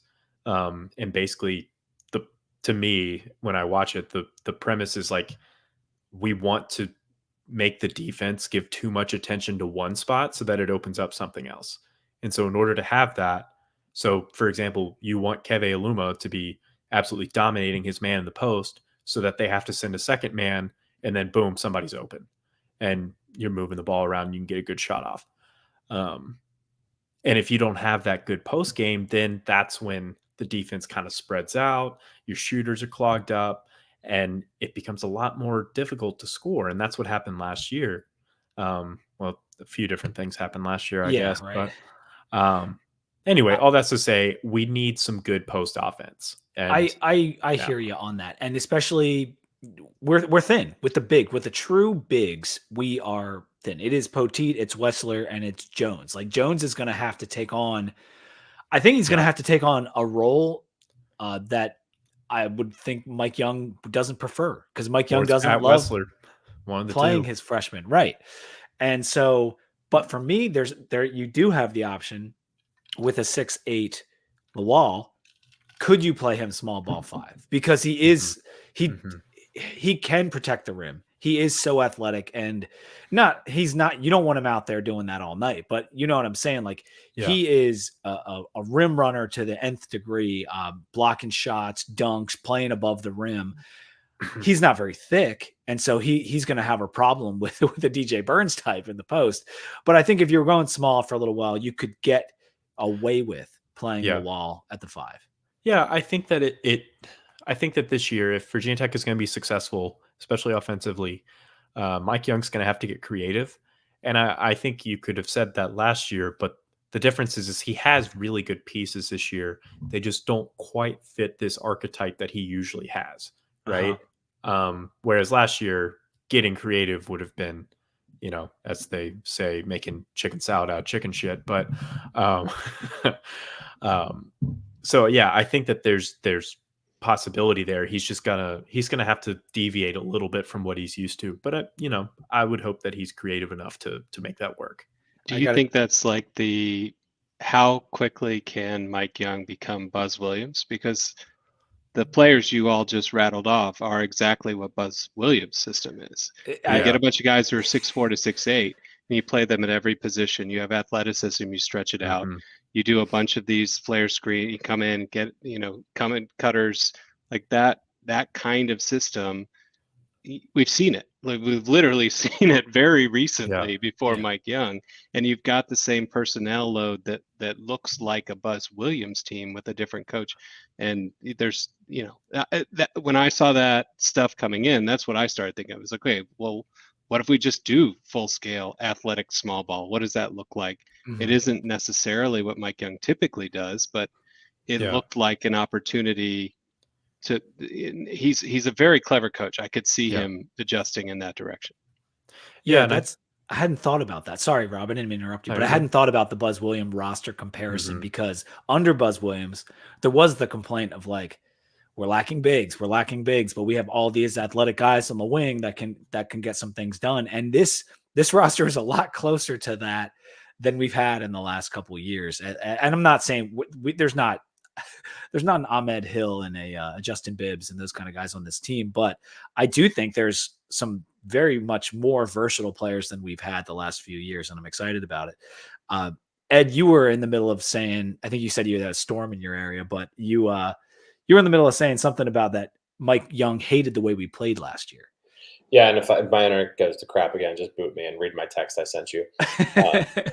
Starlink hates storms, doesn't do well with that. But yeah, I remember reading a quote from him at the end of the year talking about he didn't like the way we played, despite that the offensive ranking at the end of the year was top 40 or whatever it was. But he didn't like it. He didn't like how we looked, and you can see, I can see that. I can see what he's talking about. It was very Padula kid dependent. And now you're going into a place where you got your point guard in Miller, right? And then after that, you've got wings, and that's, Shoot, Brown, Jaden Young, who, by the way, I'm also still very high on Jaden. I know you love Jaden Young. Yeah, that's exciting. So you got those three who are kind of your shooting guard-ish, small forward-ish. And then you have, your bigs, and it's Burnham's kind of a big, and Lawal, and Poteet, and R.J. Jones, and, who knows what Wessler's deal is going to be, if he's going to be, in his third year ready to go at this level. Hopefully he is. But, Burnham's kind of, you can flex him out to the 4 a little bit. But the other 3 guys are power forwards or centers, in R.J.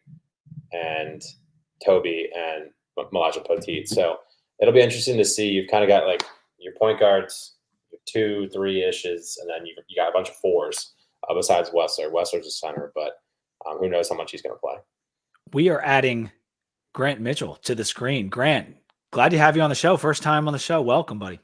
Thank you for having me. Yeah, Ed was talking too much college. Had to get the MBA in. That's right. And on That's right. that note, I'm gonna leave. No. I need. Give me and Grant the room. We got this. I want the Hokie guys on here for just as we close out the segment, because Ed said something interesting there about we have Wessler and Poteet, and I was talking to Rob when Ed was off for a second. Like, could we get away with Burnham at the 5 or Lawal at the 5 and Burnham less so? I just think you might get enough rim protection with Lawal, and Jones is a big body, and maybe we'd have to turn to that at times. Ed, do you see that as a possibility of kind of going small like that? Yeah, I think Lawal you could play a little bit at the 5 just because of the shot blocking ability, but the other guys not so much. But Lawal you might be able to get away with just because of the freakish sleeping ability and rim protecting.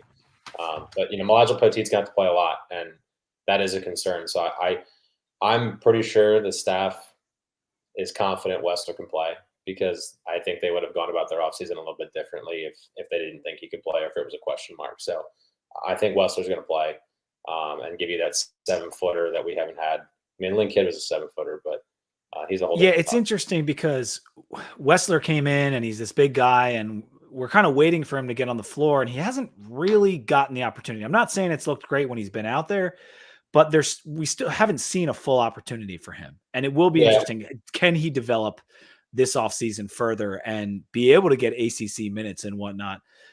Grant, let's talk about the NBA and the Hokies for a second here. And Ed had a pick before you came on, but if you are looking at this roster, there's not a ton of NBA talent potentially, but if you had to pick one Hokie who could play a 2-way, get in the NBA for a 10-day or something like that, who would it be? Honestly, I know you said if you had to pick one, I don't know if there is a guy on the roster. I will say I am with Ed. I think Jaden Young does have a ton of potential. And he's not going to be an NBA pick next year. But or at least based on what we've seen so far. But I do think with the skill set he has, and just more experience, more minutes on the court over the next year or two, I could see him growing into a very substantial player, a standout even. And he would be the guy I would pick, pretty much just because of the potential though. That's interesting, because I would go with Lawal first, only because I think an NBA team, if he can prove to get that Mike Young boost offensively and just getting a better coach not that VCU was poorly coached, but development under Mike Young could be really good for Lawal, and maybe an NBA team would take a chance on him. Ryan Jones is so talented and such an unknown coming in, hasn't played any college basketball yet. Sure, maybe. I don't know if he has the explosiveness, but I'm not going to doubt the kid. He's big. He can shoot as a big. So that is exciting for Jones. Irby, did you have any thoughts on NBA options for our guys? Yeah, I think I would just lean Jones just because he's the highest rated recruit on the team. And, not that recruiting is everything, but the stars matter. And for him to be a high-end 4-star, it's a much higher success rate than, right, most of the guys that we're getting, unfortunately. Look, and that's fine. They can be good college players, but I don't know. Look at top. If I could actually jump in here too, by the way, I think I heard what you were saying earlier about Poteet's going to have to play a lot of minutes. Wessler's going to have to play minutes. That is true. But I think Jones is the guy there honestly should be the pressure on, and the guy we want the pressure on. If he is the guy who emerges as the guy who's playing those heavy minutes, that is a win for us, in my opinion. Yeah, and that's the guy that moves the needle, I think. If you're talking about him giving you 20 to 25 at least good minutes as a center and being really productive as a freshman, that can open up so much. Can you name the top 4 highest recruits that Tech has had in basketball, Ed? Off the top of your head. Number 1, DFS, right? Yeah, he doesn't count. He counts, but I'm saying is he played in the NBA, still in the NBA. Yeah, he's 1. RJ was 5th. I think RJ was slightly ahead of Rodney, right? I think they're neck and neck. But Nikhil was 1. Yeah, he's Nikhil's in the NBA, contributing to an playoff team. Rodney or RJ, who was where? But this is my point essentially.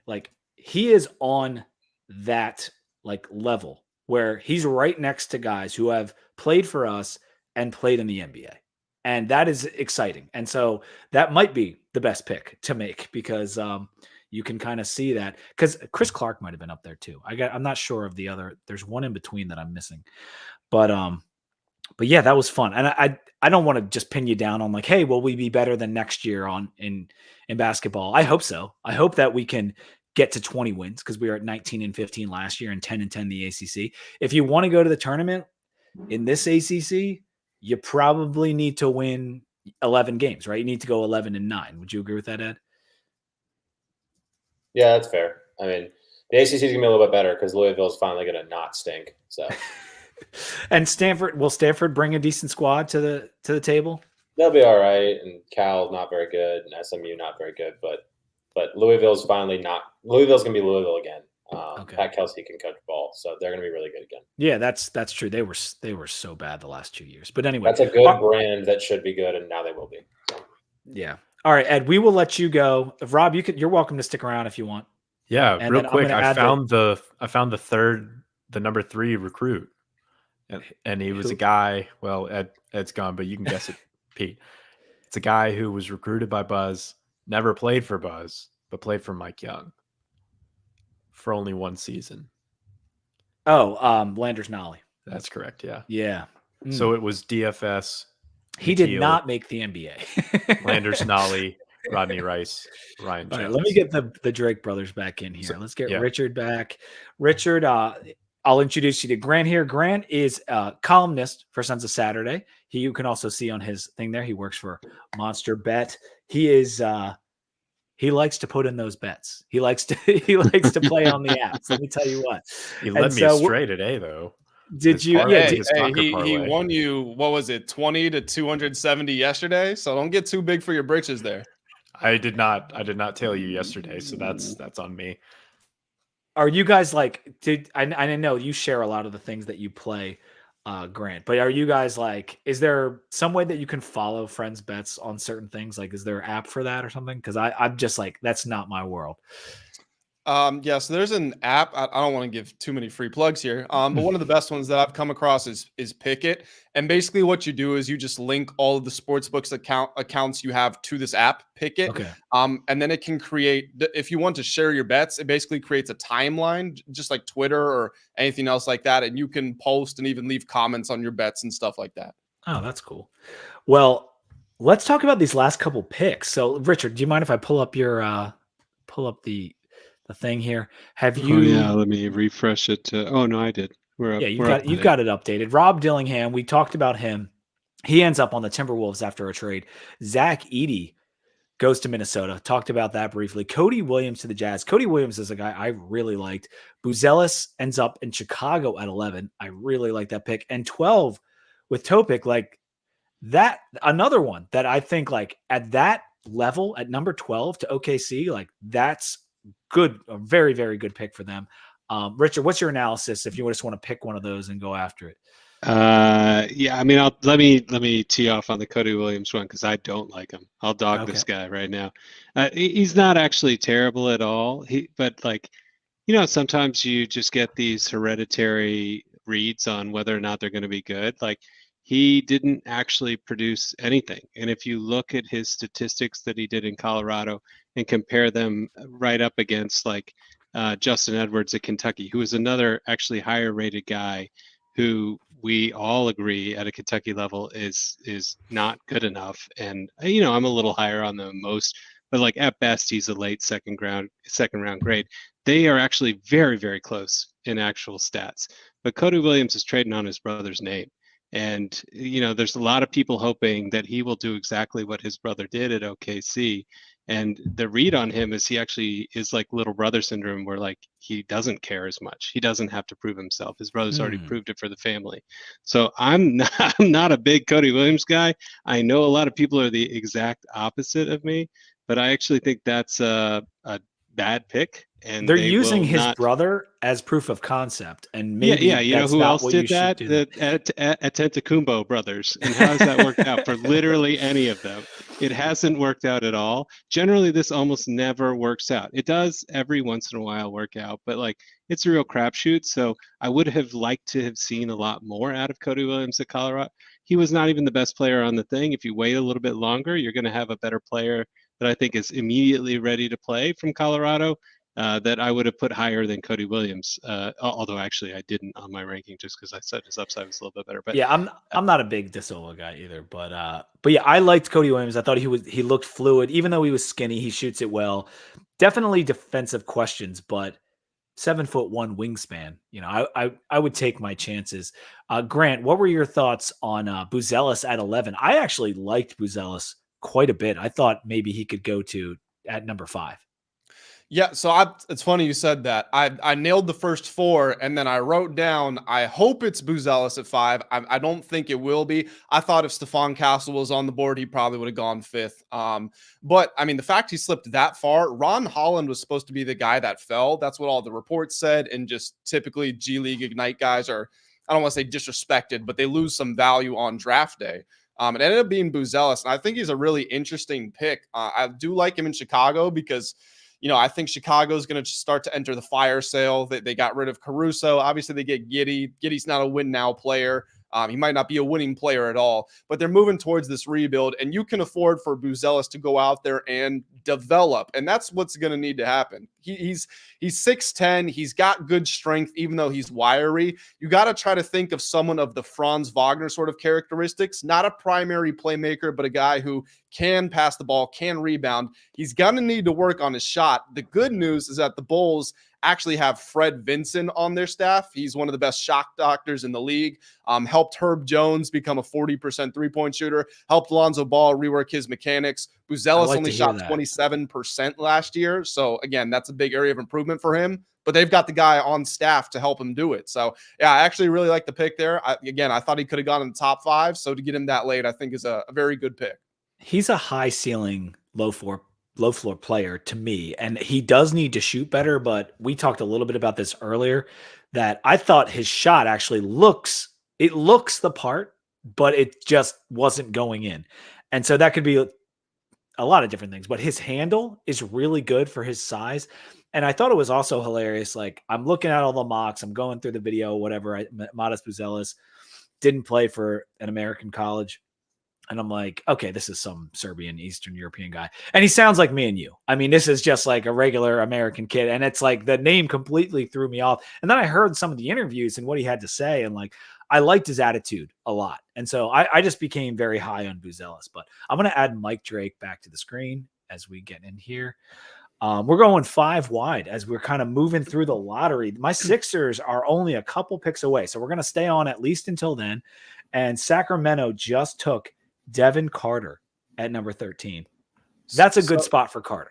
So let me jump in here and say that I've seen the reports that the Kings are trying to trade this pick, and it could be that they pick this guy knowing they want to send him somewhere else. Supposedly they're looking at Kuzma and Cam Johnson from the Nets. So There's a chance in the next 20, 30 minutes we get news this guy has been traded elsewhere.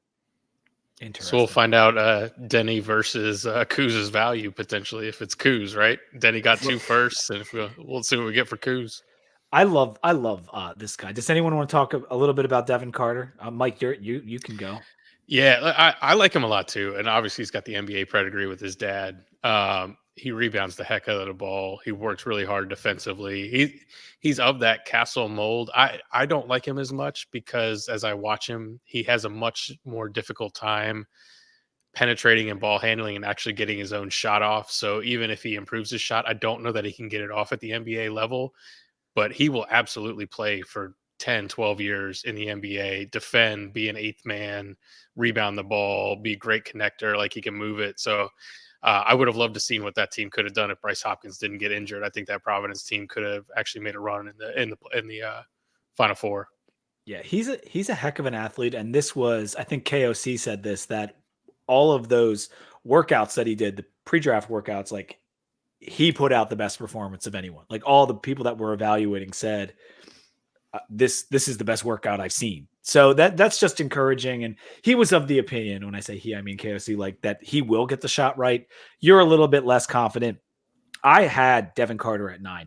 So to get him at 13 for a guy that basically to me becomes an NBA role player tomorrow, like that's a win. So let's pull up the last couple picks here. So and you had Tom Habestraw do a study on like how kids of former NBA players outperform their draft status. Like this is an example, right? Like, is he probably going to be worth the top 10 pick? Yeah, he's probably going to outperform at 13 compared to some of these other boom bust guys.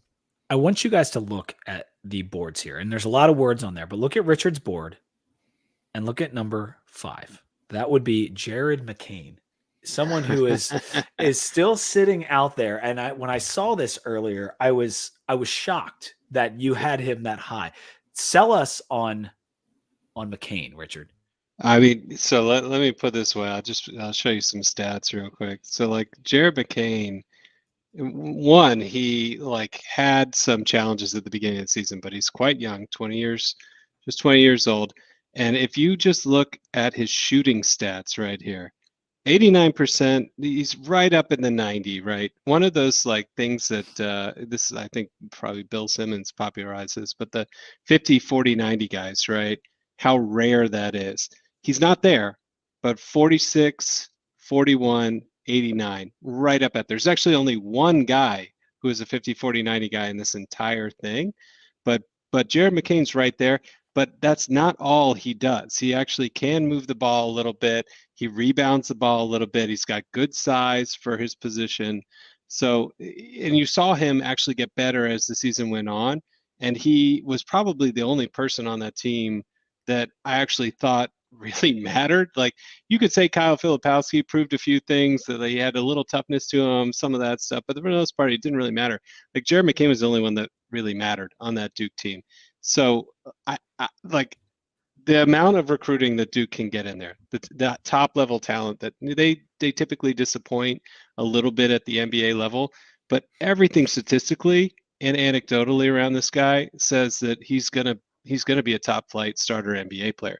Question is how high can he go from there?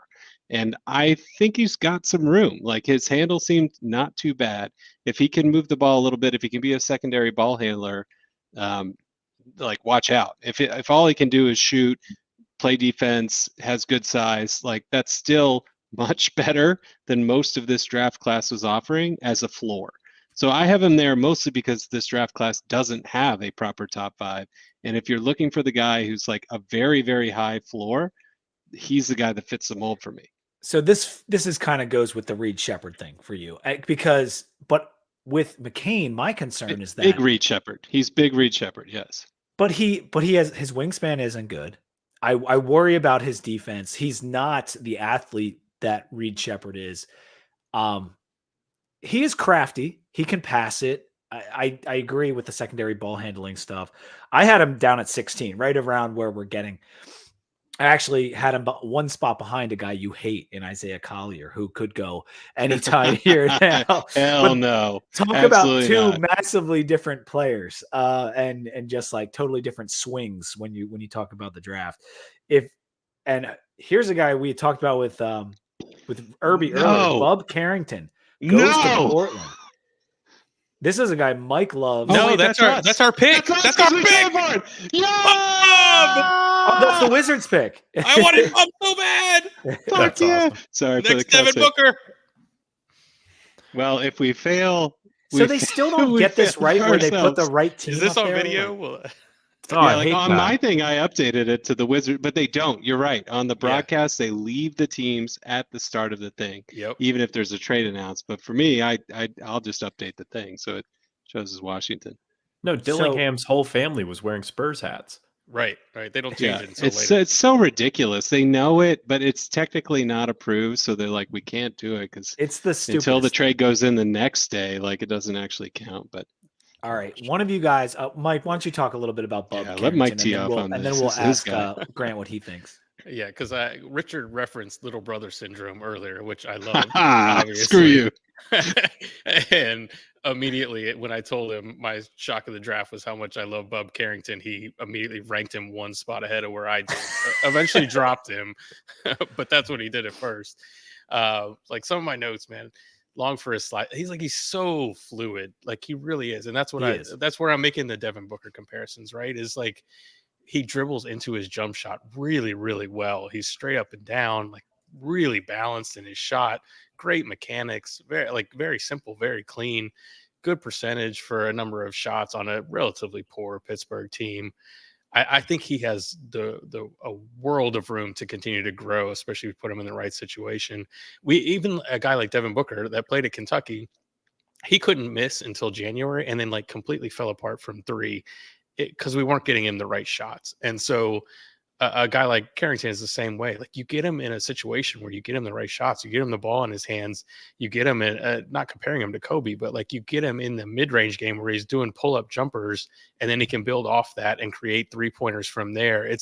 He is not a stand and shoot, catch and shoot only guy. He is a guy who can score at all three levels, including the mid-range. And I just love how clean it looks when he plays and how he can dribble into his shot. There's not a lot of players that really dribble into their shot well, and he's one of them. And it's, again, that's why I compare him to Booker.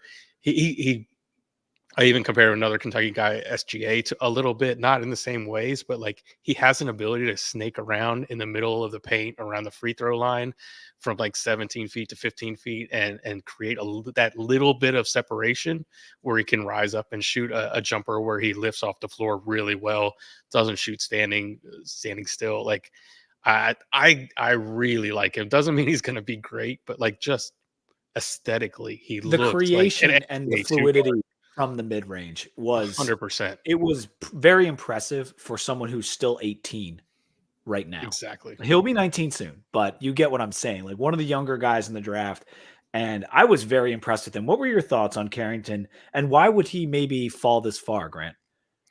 Well, Carrington, I want to push back a small bit on the 3-level scorer. I think he absolutely has the ability to become that, and I think you've seen flashes from it. I do think he can be better getting downhill. I don't know that his first step is necessarily elite.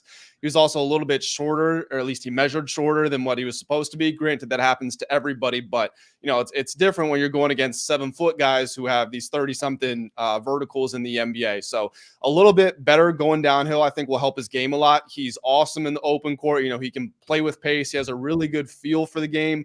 Again, you talked about being able to find his shot on the perimeter or the mid-range. That's advanced beyond his years, and he's not selfish. He's going to be able to pass the ball. But to go back to the SGA comparison, which I guess is kind of accurate because of the mid-range dominance, SGA was also one of the top foul or free throw shooters in the NBA, both in percentage and attempts.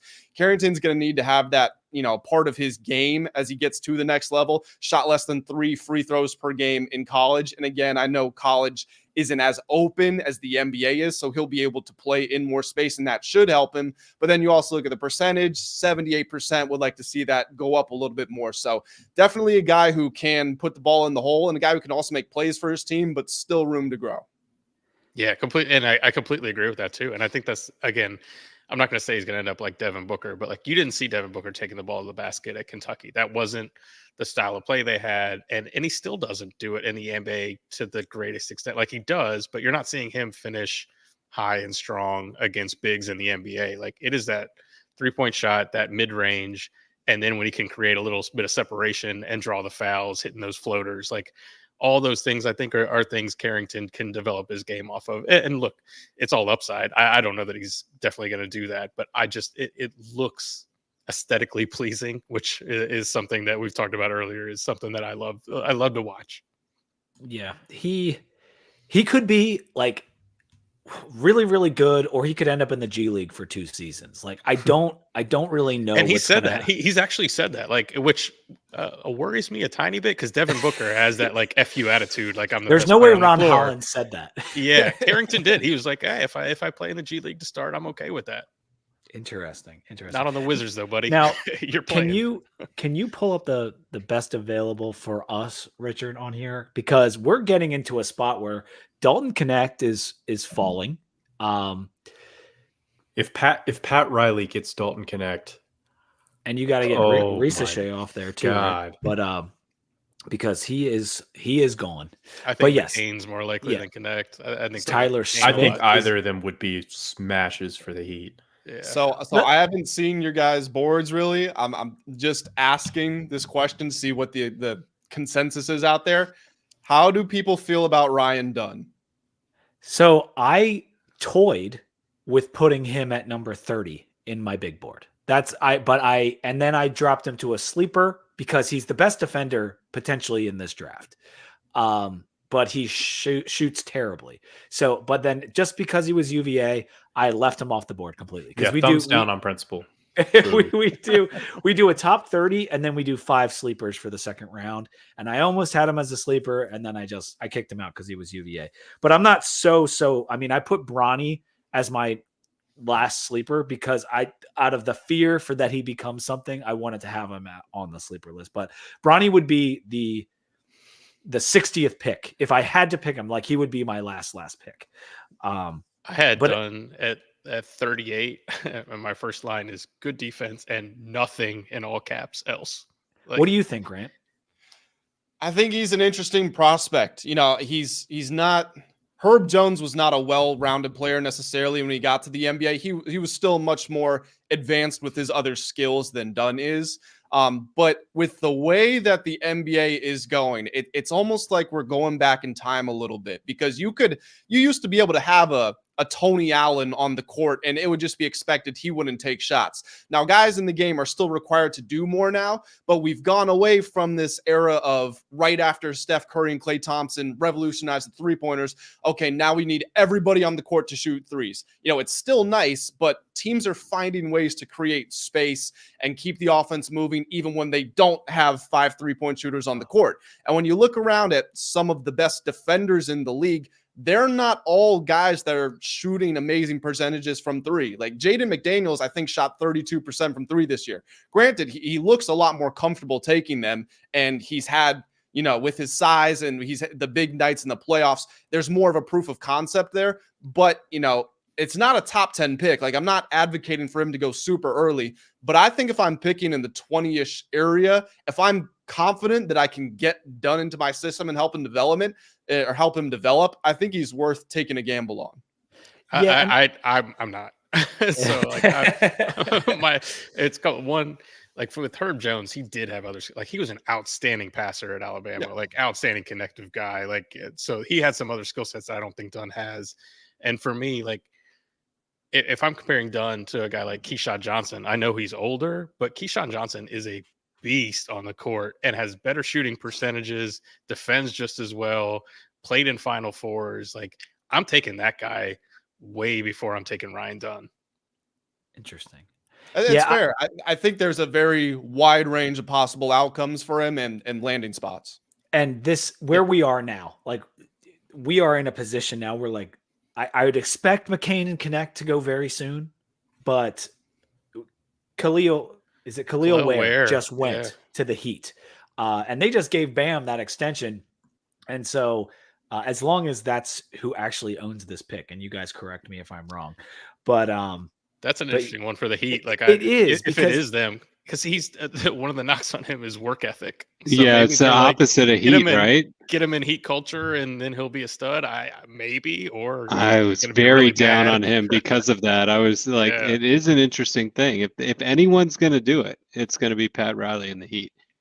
I also think his mobility around the court, his ability to move around, and his size. You know, Bam is an elite defender. He's still only 6'9". So if you can have a reserve come off and you're not losing a ton in the way of foot speed, but he does give you more size.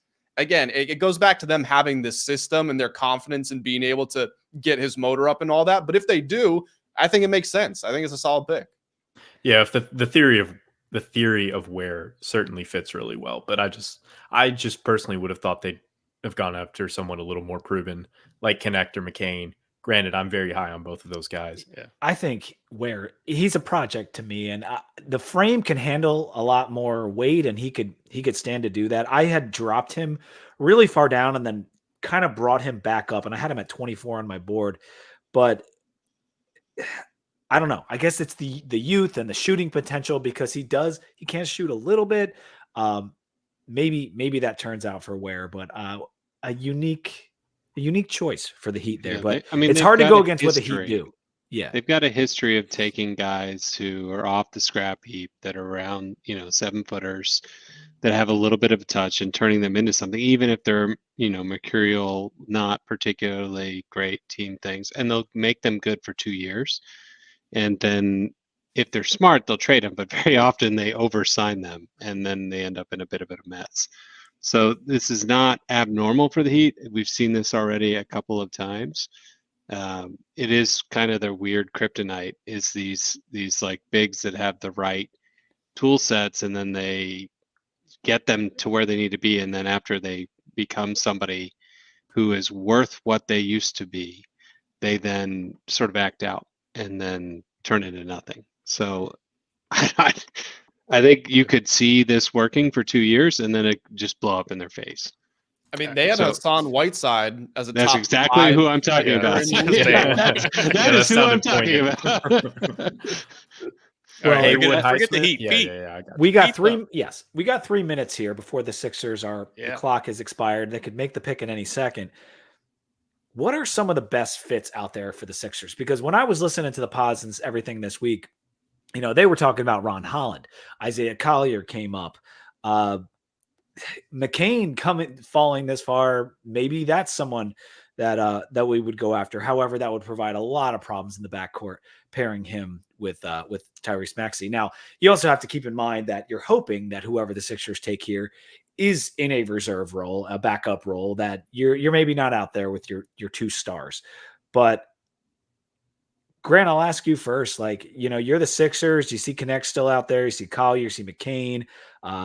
Maybe a Misi, a Bobby Clintman. There's some interesting guys that maybe you pick up an Embiid backup. Maybe you pick up a guy who can come off the bench in Kolak and be a point guard for you.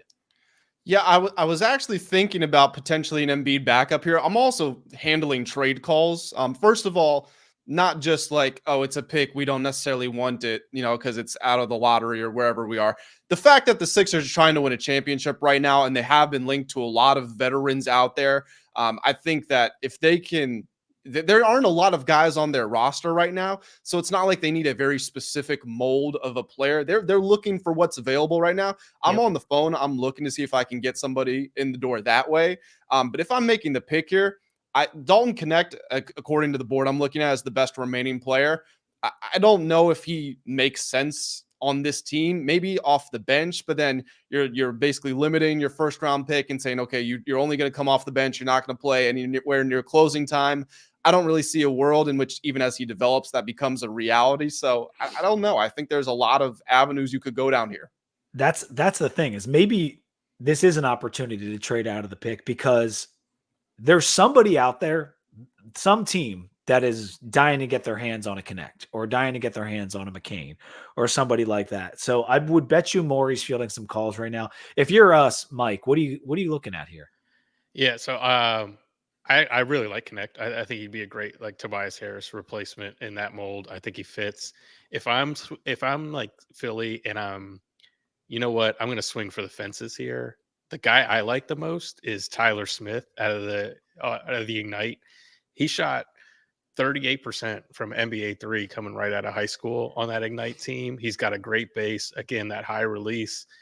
To shoot that straight out of high school is pretty solid on some, again, bad shot selection when you're playing for the Ignite. If you set him in a role where he's a catch and shoot guy, you simplify what he's doing, you take away some of those really bad looks that he had, he's shooting 40% from NBA 3 immediately when he comes in with some upside over a great base. He's got some jump hooks.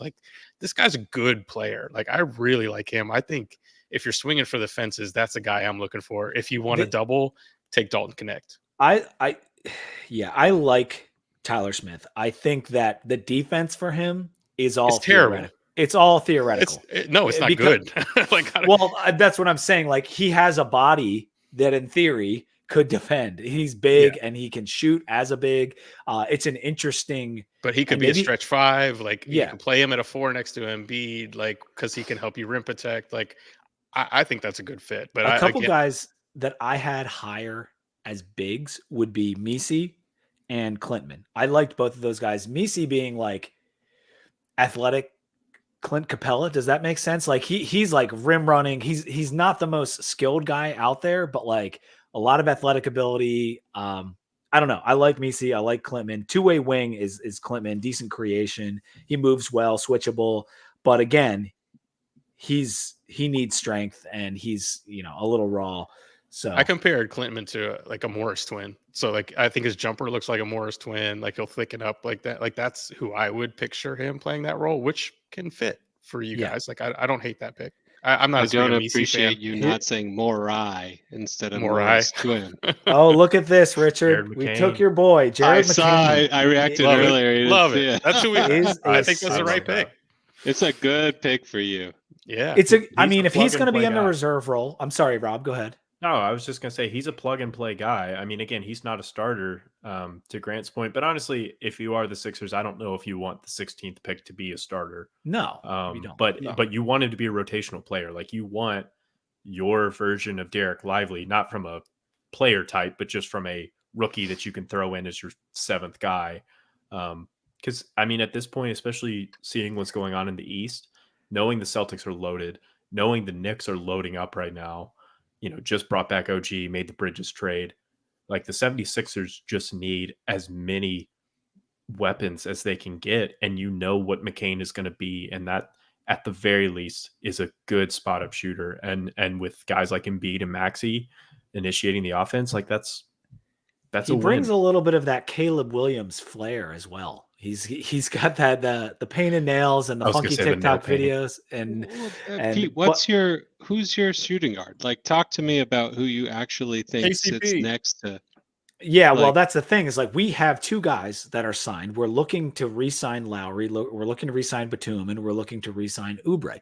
That's really all I've heard, other than acquisition rumors of other guys, like perhaps You have- KCP. You have nothing. I mean, none of the people you said are shooting guards. No, and listen, I never thought the Sixers would be in a position to take McCain, though I did have him exactly at 16 on my board, so I nailed it. I wasn't expecting this. But yeah, it's exciting to get a shooter. I mean, we have You have a 50, 40, 90 guy. we have lacked shooting. He's got he's not like a kid that needs to add a ton of size. I mean, he's the height he is, but he's a thicker kid. He's got a wide base. Like he's a crafty player. Like when you if you think of Duke, like you can talk about the paint and nails and all that stuff, but he was probably the toughest player on that team. Like when it came down to crunch time, the ball was in his hands. He was the guy that was going to make the right decision. So like I love it. Yeah, well, I will Go say ahead, I Brad. also wouldn't have minded Tyler Kolek here either, because that's also I a like guy that was Kolek a lot. Yeah. That's another guy that was shooting 39%. That's another guy who's used to having the ball in his hands, making good decisions. We know Embiid, A, has a general lack of availability, and B, I'm not saying he's out of shape, but at 300 pounds, your body can only handle so much. Your cardio can only handle so much. Maxey, you don't want him falling to the floor as much as he does, and we saw how heavily he was taxed. So if you could have brought Kolek off the bench for 15, 20 minutes and actually allow him to have the ball in his hands, he probably would have gotten it to the right places. So I don't think that would have been a bad pick either. Just No. another TJ McConnell. Yeah, I mean, a tiny guy. Like, Sixers here's the legend. thing. Yeah, like Jared McCain. Like, so just step back to Kentucky with Maxey. Who was his guy that was in that same exact role that they had some success with? It's Emmanuel Quickly, who we all know now from his time with the Knicks, and now he's on Toronto. But the idea of having a guy who can score at the same level, that's something Maxey's already done. Yeah. He's done it before. He doesn't need a tiny person who does the exact same thing he does, except for doesn't play defense any better.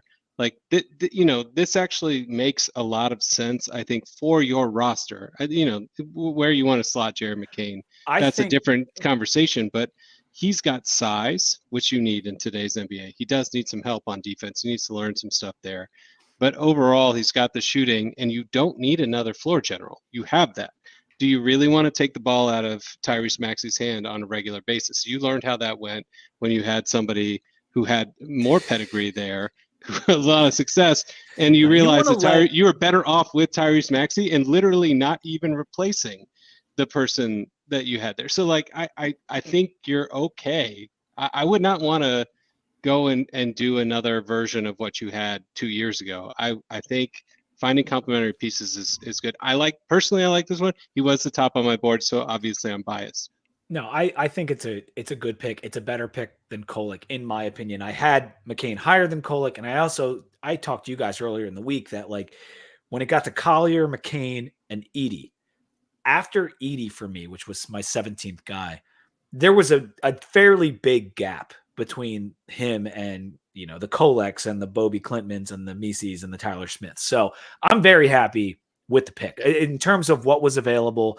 I would have been happy with Connect as well, but I think you're talking me into this McCain thing, dude. I like it. If you find a way to finish games, maybe you find a wing, 3 or a 4 that's a more straight defense guy. Embiid can spread the floor as a shooting 5 at times when needed.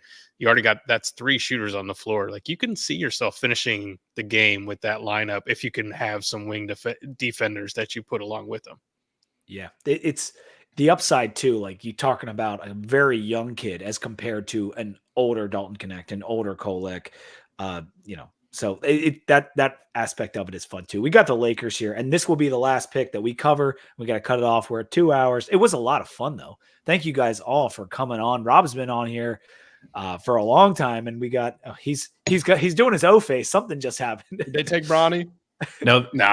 They took He's Connect. going 55. They took Connect. Okay. That sounds like a JJ Redick pick to me. Yeah.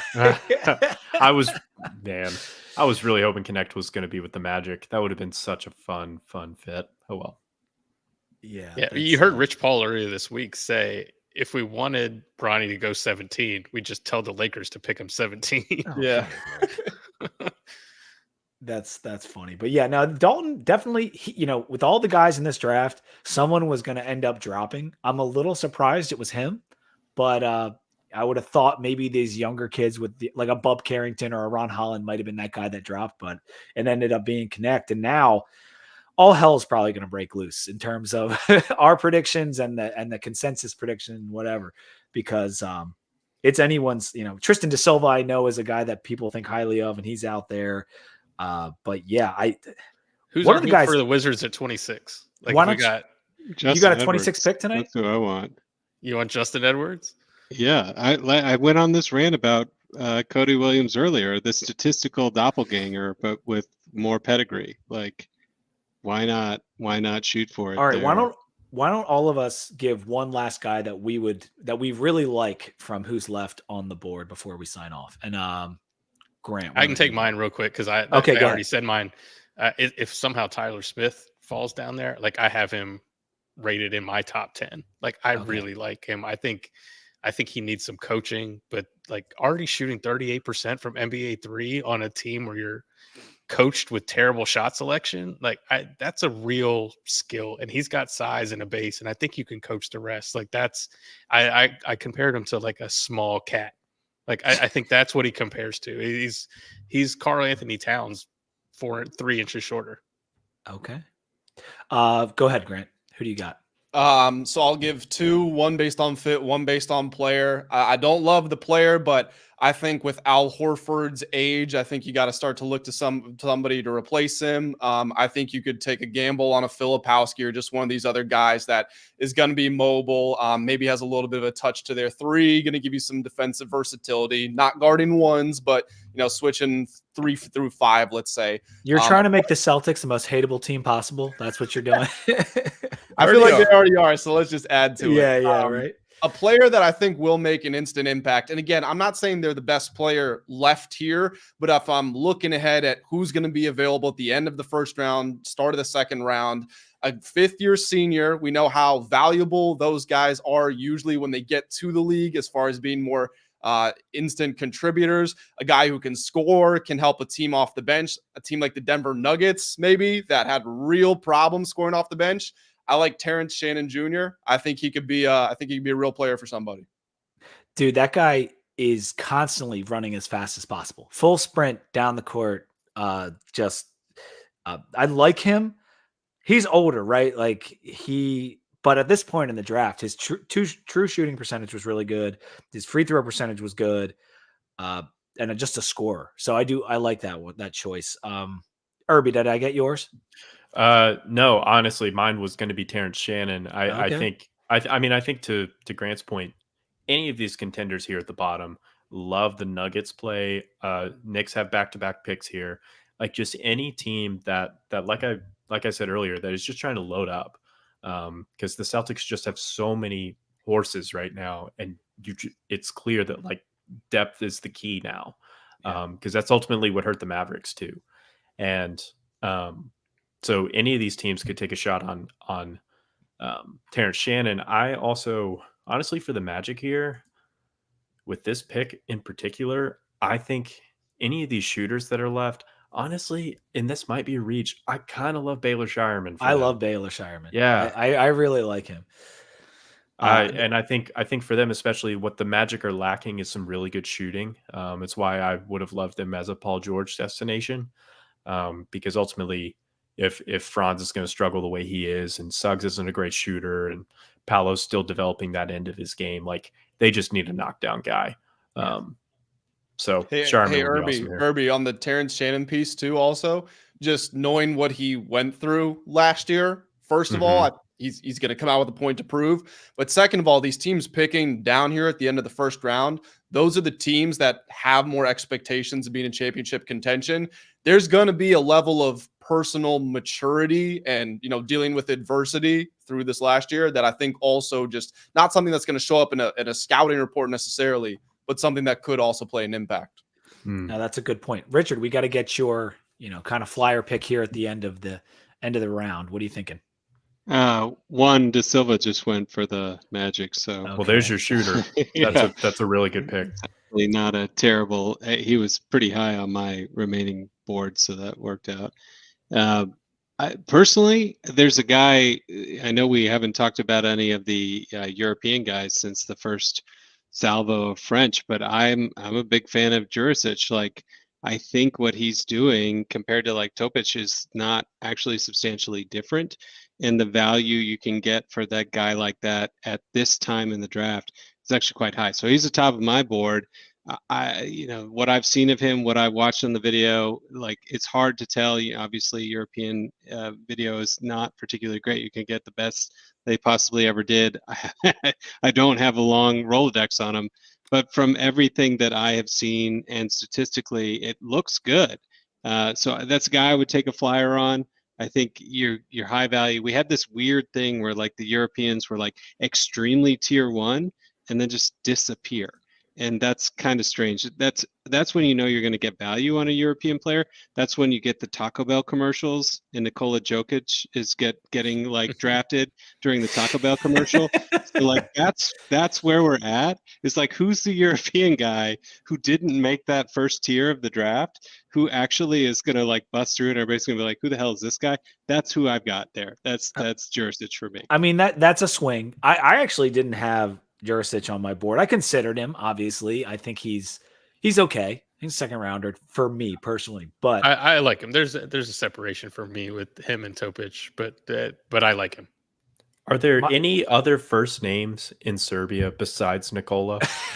There's a lot of Nikolas that are currently like making when you the invent NBA. electricity, you get to keep the name forever. Like, I would name two guys at Shireman. We talked briefly about. I like him, two-way wing, decent shooter, outstanding free throw percentage for him, but he's older.